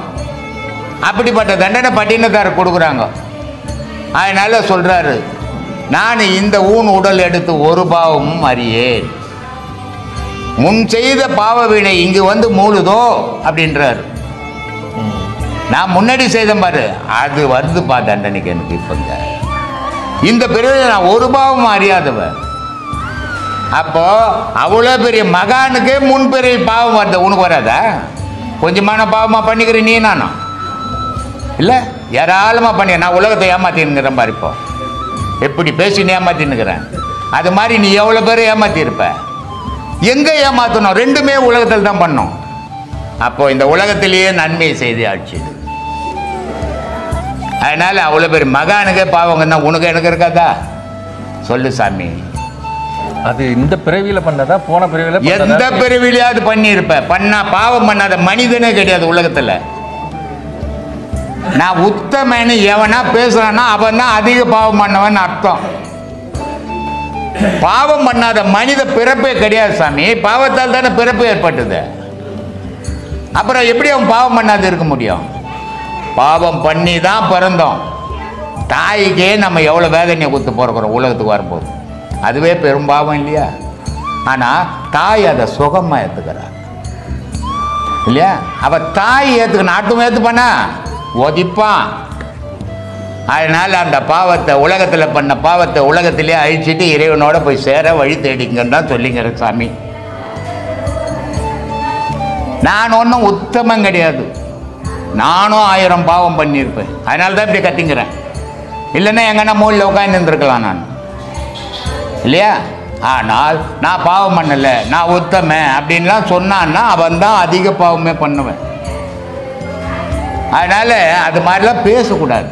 அது தற்பெருமைக்கு பேசுகிற விஷயம். அது உண்மையை பேசு, கடவுள் வழியில் போனா பொய் பேசாத. ஏன்னா கடவுள் உண்மையான, உடல் பொய்யானது. இந்த உடல் பொய்யான உடலை வச்சுன்னு பொய் சொல்லியே ஏமாத்தினுக்காத உலகத்தை. மெய்ய சொல்லி வாழ், இறைவன் இடம் கொடுப்பான் உனக்கு. சொல்லுங்க சாமி. மனுஷனுக்கு ஆன்மீக பயணம் பண்ணும்போது ஆடம்பரம் பண்ணிக்கிறதுக்கு காரணம் என்ன? ஆசை. அப்போ ஆன்மீகத்தில் ஆசை இருந்தால் ஆன்மீகத்தை தொடர முடியாது, ஆன்மீகத்தை அடைய முடியாது. அப்போ ஆசை இல்லாதவன் தான் ஆன்மீகத்தை தொடர முடியும். அதனால் ஆன்மீகவாதிக்கு ஆசை ஆடம்பரம் அதெல்லாம் தேவையற்றது. அவனுக்கு தேவை ஆண்டவன் மட்டும்தான். அதனால தான் சொல்கிறான், திருமூலர் சொல்கிறார், அருமீன் அருமீன் ஆசை அருமீன், ஈசனுடன் இருப்பினும் ஆசை அருமீன், ஆசை படபட ஆய்ந்து வரும் துன்பங்கள், ஆசை விட விட ஆனந்தம் ஆமேன்னா. அப்போது ஆன்மீகவாதி எந்தவித ஆசைக்கும் உட்படக்கூடாது. அஞ்ஞானி உட்படுவான் எல்லா ஆசைக்கும், எல்லா ஆடம்பரத்துக்கும். ஆன்மீகவாதி எந்த ஆடம்பரத்துக்கோ எந்த இதுக்கோ உட்படக்கூடாது. உட்பட்டான்னா அவன் ஆன்மீகத்தில் பயணம் பண்ண முடியாது. அதனால் எல்லா ஆடம்பரத்தையும் அவன் ஒதுறிட்டு ஆண்டவன் மட்டும்தான் வாழறவன் தான் ஆன்மீகவாதி. சொல்லுமா. இப்போ நம்ம பூமியை வந்து பாரத பூமின்னு சொல்கிறோம். ஆனால் கடந்த வாரமாக பார்த்தீங்கன்னா உத்தரப்பிரதேசில் நிறைய பெண்கள் வந்து பாலியல் வன்கொடுமைலாம் சரி, அதுவும் பார்த்தீங்கன்னா ரொம்ப ஏழ்மையான பெண்கள் தான் இருக்கும். அப்புறம் எப்படி பூமி? இது உத்தரப்பிரதேசத்தில் தான் நீங்கள் பாலியல் இருந்தாங்க. தமிழ்நாட்டில் உத்தரப்பிரதேசத்தில் டெல்லியில் ஒரு பாலியல் பிரச்சனை நடந்ததுன்னா அது இங்கே தமிழ்நாட்டிலேருந்து இந்தியாவில் எத்தனை மாநிலங்களுக்கு தான் அத்தனை மாநிலங்களும் போராட்டம் பண்ணுது. ஆனால் தமிழ்நாட்டில் பாலியல் பிரச்சாரம் பண்ணால் தமிழ்நாட்டில் இருக்கிறவங்களே போராட்டம் பண்ணுறதில்லை. ஏன்னா டெல்லி தலைநகரம், அங்கே பண்ணால் தான் இவங்களுக்கெல்லாம் தெரியுது, இங்கே பண்ணால் யாருக்கும் தெரியறதில்லை. பாலியல் பிரச்சனை உத்தரப்பிரதேசத்தில் மட்டும் நடக்குது, தமிழ்நாட்டில் நடக்காததா? ஊர் பட்டது நடக்குது. யார் அதை சீர் பண்ணுறான்? யார் அதை கேட்குறான்? எங்கேயோ நடந்தால் இங்கே கொடி பிடிக்கிறான், ஆனால் இங்கே நடக்கிறத விட்டுடுறான். இது மனுஷன் முதல்ல, அதுக்கு தான் நான் சொல்லுவேன் அடிக்கடி, உன்னை முதல்ல திருத்திக்கோ, அப்புறம் ஊரை பாருன்னுவேன். ஊருக்குள்ளே நடக்கிற விஷயத்தை நீ விட்டுட்டு எங்கேயோ வெளி ஊருக்குள்ளே நடந்தது நீ கொடி பிடித்த காரணம் விளம்பரம் தேடுறீங்களே தவிர நிஜத்துக்காக போராட்டம் பண்ணல. நிஜத்துக்காக போராட்டம் பண்ணுங்க, இதெல்லாம் குறையும். நட்சத்திர ராசி சரியில்லைன்ட்டு அந்தந்த கோயிலில் போயிட்டு சரி சரி நம்ம கரெக்டாக இருந்துக்கிட்டா அந்தந்த கோயிலுக்கு எந்த கோயிலில் போய் எந்த நட்சத்திரம் பண்ணாலும் அங்கே சாமி மாற்றி வைக்க மாட்டார் நட்சத்திரத்தை. இது மனுஷனுடைய மனம் கற்பனையில் திரியும் போது இந்த கோயிலுக்கு போனால் என் நட்சத்திரம் மாறிடும், அந்த கோயிலுக்கு போனால் என் நட்சத்திரத்துக்கு நல்லது நடக்கும்னு நினைக்கிறது. உனக்கு என்ன நடக்குமோ அத்தனையும் நடக்கும். அந்த அர்ச்சனை பண்ணுற ஐயரே செத்து போகிறாரு, அப்புறம் அவர் நட்சத்திரத்தை யாருக்கு போய் கேட்குறது? அதனால் இது மனுஷனுடைய மனம். அந்த மாதிரி ஆதங்கத்தில் தெரியுது. அது இங்கே போனால் நல்லா இருப்பேன், அங்கே போனால் எங்கே போனாலும் உனக்கு விதிக்கப்பட்டது தான். இதை எந்த கொம்பனாலையும் மாற்ற முடியாது. நமது வாழ்க்கை எதை நோக்கி போகிறதோ அதை உணர்ந்து வாழ்ந்தால் உயர்வு. வாழ்க்கை எதை நோக்கி போகிறது என்பதை உணர்ந்து வாழ்ந்தால் கடவுளோட வாழ்க்கை எதை நோக்கி போவோம்? நீ எதை நோக்கி போறியோ அதான் வாழ்க்கை ஆகும். வாழ்க்கை ஒன்று தனியாக போவாது. நீ எதை நோக்கி போறியோ அதான் வாழ்க்கை.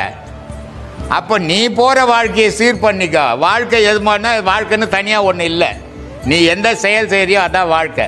அதை நீ செய்கிற செயலை சரியாக செய்து திருத்திக்கினீன்னா உன் வாழ்க்கை சிறப்பாக இருக்கும். நீ தவறாக செய்து போனீன்னா வாழ்க்கை தவறாக போயிடும். அதனால் உன்னை நீ திருத்திக்க, உன் வாழ்க்கை நல்லாயிருக்கும். வாழ்க்கைன்னு தனியாக ஒன்று பயணம் பண்ணல, அது கூட நீ போகிறதில்ல. அதனால் உன் வாழ்க்கைன்றது உங்ககிட்ட தாங்குது. நீ வாழறத பொறுத்து தான் உன் வாழ்க்கை. அவங்க சம்பாதிச்சது பின்ன அவங்க பிள்ளைங்களுக்கு தானேம்மா சேர்ப்பாங்க. அது நியாயம் தானே. இப்போ நான் கஷ்டப்படுறேன், நான் சம்பாதிக்கிறேன், அப்போ நான் எனக்கு என் பிள்ளைங்களுக்கு தானே சேர்ப்பேன். நான் மற்றவங்களுக்கோசமாக பங்கிட்டு நிற்பேன். நான் அரசியல்வாதியா? அப்படி இல்லை. அவங்களுக்கு தான் சேர்ப்பாங்க. அதுதான் நியாயம். ஆனால் இதில் ஒரு விஷயம் என்ன பண்ணணும்னா, நீ உன்னுடைய பேர் இங்கே நிலைச்சி நிற்கணும் இந்த பூமியில். நீ செய்த புண்ணியமாக இருக்கணும். அப்படின்னா நீ சம்பாரிச்சதை உன்னுடைய பாதுகாப்புக்கு வச்சுக்கின்னு 1% உலகத்துக்காக நீ நன்மை செய்யும்போது உன்னுடைய பேர் நிலைச்சி நிற்கும். அதே நேரத்தில் உன்னுடைய பாவங்கள் அழிஞ்சு புண்ணியங்கள் சேரும். ஆனால் சொத்து மட்டும் சேர்க்குறன்னா பணமும் பாவமும் இணைஞ்சது. அப்போ நீ எவ்வளோ சொத்து சேர்க்குறியோ அவ்வளவும் பாவமும் சேரும். அதனால் அந்த பாவத்தை அழிக்கணும்னா நீ தர்மத்தை பண்ணணும். அதனால் சொத்து சேர்க்கறது தவறு இல்லை. அவன் ஒழிச்சு அவன் சம்பாரிச்சு பின் அவன் சாப்பிடாத ஊருக்கு போட்டுட்டு அவன் பட்டினியாக படுப்பான். அப்படி இல்லை. அவன் இப்போ சேஃப்டி வேணும், பாதுகாப்பு அவசியம். பணம் இருந்தால் தான் இந்த உலகம் பாதுகாப்பு. பணம் இல்லைன்னா 10 பேர் ஒரு ஆஸ்பத்திரிக்கு போகிறோம், ஒரு உடம்பு சரியில்லை, இல்லைங்க நான் என்கிட்ட ஒன்றும் இல்லைங்க, நான் சம்பாரிச்சதெல்லாம் உலகத்தை கொடுத்துட்டேன், நான் ஹாஸ்பிட்டல் அட்மிட் பண்ணுவானா? பண்ண மாட்டான். பணம் கட்டினா தான் அட்மிட் பண்ணுவான். அப்போ அவனுக்கு பணம் அவசியம் தானே. அதனால் பணம் சேர்க்கறது தவறு இல்லை. ஆனால் சேர்க்குற பணத்தில் நீ சம்பாரித்த பணத்தில் தர்மத்தையும் பண்ணணும். அது உனக்கு பாதுகாப்பு தரும். அதுதான் முக்கியம். சொல்லுமா, ஜோராக பேசுவாங்க. இப்போ கேட்காது இல்லைன்னா. இன்பத்தை கொடுக்கறது புலங்களா அல்லது உள்ளங்களா? நமக்கு இன்பத்தை கொடுப்பது புலங்களா அல்லது உள்ளங்களா? உள்ளம்மா. உள்ளம்னு ஒன்று இல்லைன்னா இன்பம்னு ஒன்று தெரியாது. இப்போ ஒரு காலில் முள் குத்துது, கால் ஒரு புலந்தான். ஆனால் கால் சொல்லுமா எனக்கு முள் குத்திக்கிச்சின்னு? அப்போ எது சொல்லுது? மனம் சொல்லுது. மனம்தான் எல்லா இன்பத்தையும் அனுபவிக்கிறது. அது எதை வச்சு அனுபவிக்கிறதுனா உடலை வச்சு அது மனம் இன்பத்தை அனுபவிச்சுன்னுக்குது. உடலுன்னு ஒன்று இல்லைன்னா மனம்னு ஒன்று இல்லை, மனம்னு ஒன்று இல்லைன்னா இன்பம்னு ஒன்று இல்லை. அப்போது புலன்களால் மனம் இன்பத்தை அனுபவிக்குது, புலனை வச்சு மனம் இன்பம் அனுபவிக்குது. மனம் இல்லைன்னா புலன் செயல்படாது. அதனால் ரெண்டும் அவசியம். சுபகாரியன்றப்போ பொண்ணை பெற்ற தாயாக இருக்கட்டும், பையனை பெற்ற தாயாக இருக்கட்டும், இப்போ அவங்க கணவனை இழந்துட்டு இருக்கும்போது அவங்களோட சுபகாரியோட உள்ள தடங்கள் பார்த்தாங்க. இது ஆதியிலேருந்து அப்படி வச்சுக்கினாங்க. இப்போ நீங்கள் ஒரு வீட்டிலேருந்து கிளம்பி ஒரு இடத்துக்கு வெளியே வரீங்க வீட்டை விட்டு, அந்த நேரத்தில் ஒரு விடோ எதிர வராங்க, உடனே வீட்டு உள்ளே போய் புந்துப்பாங்க. இது தவறு. இவங்க அம்மாவே இறந்துட்டு இருந்தா என்ன, இவங்க அம்மாவை விடோவாக இருந்தால் என்ன பண்ணுவாங்க? அது தவறான செயல். அதை நான் மற்றவங்க எப்படியோ நான் ஏற்றுக்கிறதே கிடையாது. ஏன்னா மனிதனுக்குள்ளே இருக்கிற ஒரு ஆன்மா, அது நல்ல ஆன்மாவா கெட்ட ஆன்மாவா, நல்ல மனுஷனா கெட்ட மனுஷனா, அது மட்டும்தான் பார்க்கணும். அவங்க விடோவா கட்டுக்கத்தியா, சரி விடோ ஆகிட்டாங்க, கல்யாணம் ஆகிறதுக்கு முன்னே அவங்கள சேர்த்துக்கிறேன், அது எப்படி விடோ மாதிரி தானே அது. அதனால் அது இந்த மக்கள் பண்ணிக்கின பழக்கம் அது தவறானது. மற்றவங்க மனசு புண்படாமல், மற்றவங்க மனசு வருத்தப்படாமல் நம்ம வாழ்க்கை பயணம் தொடரணும். மற்றவனை வருத்தப்பட வச்சுட்டு நம்ம வாழ்க்கை பயணம் தொடர்ந்தோம்னா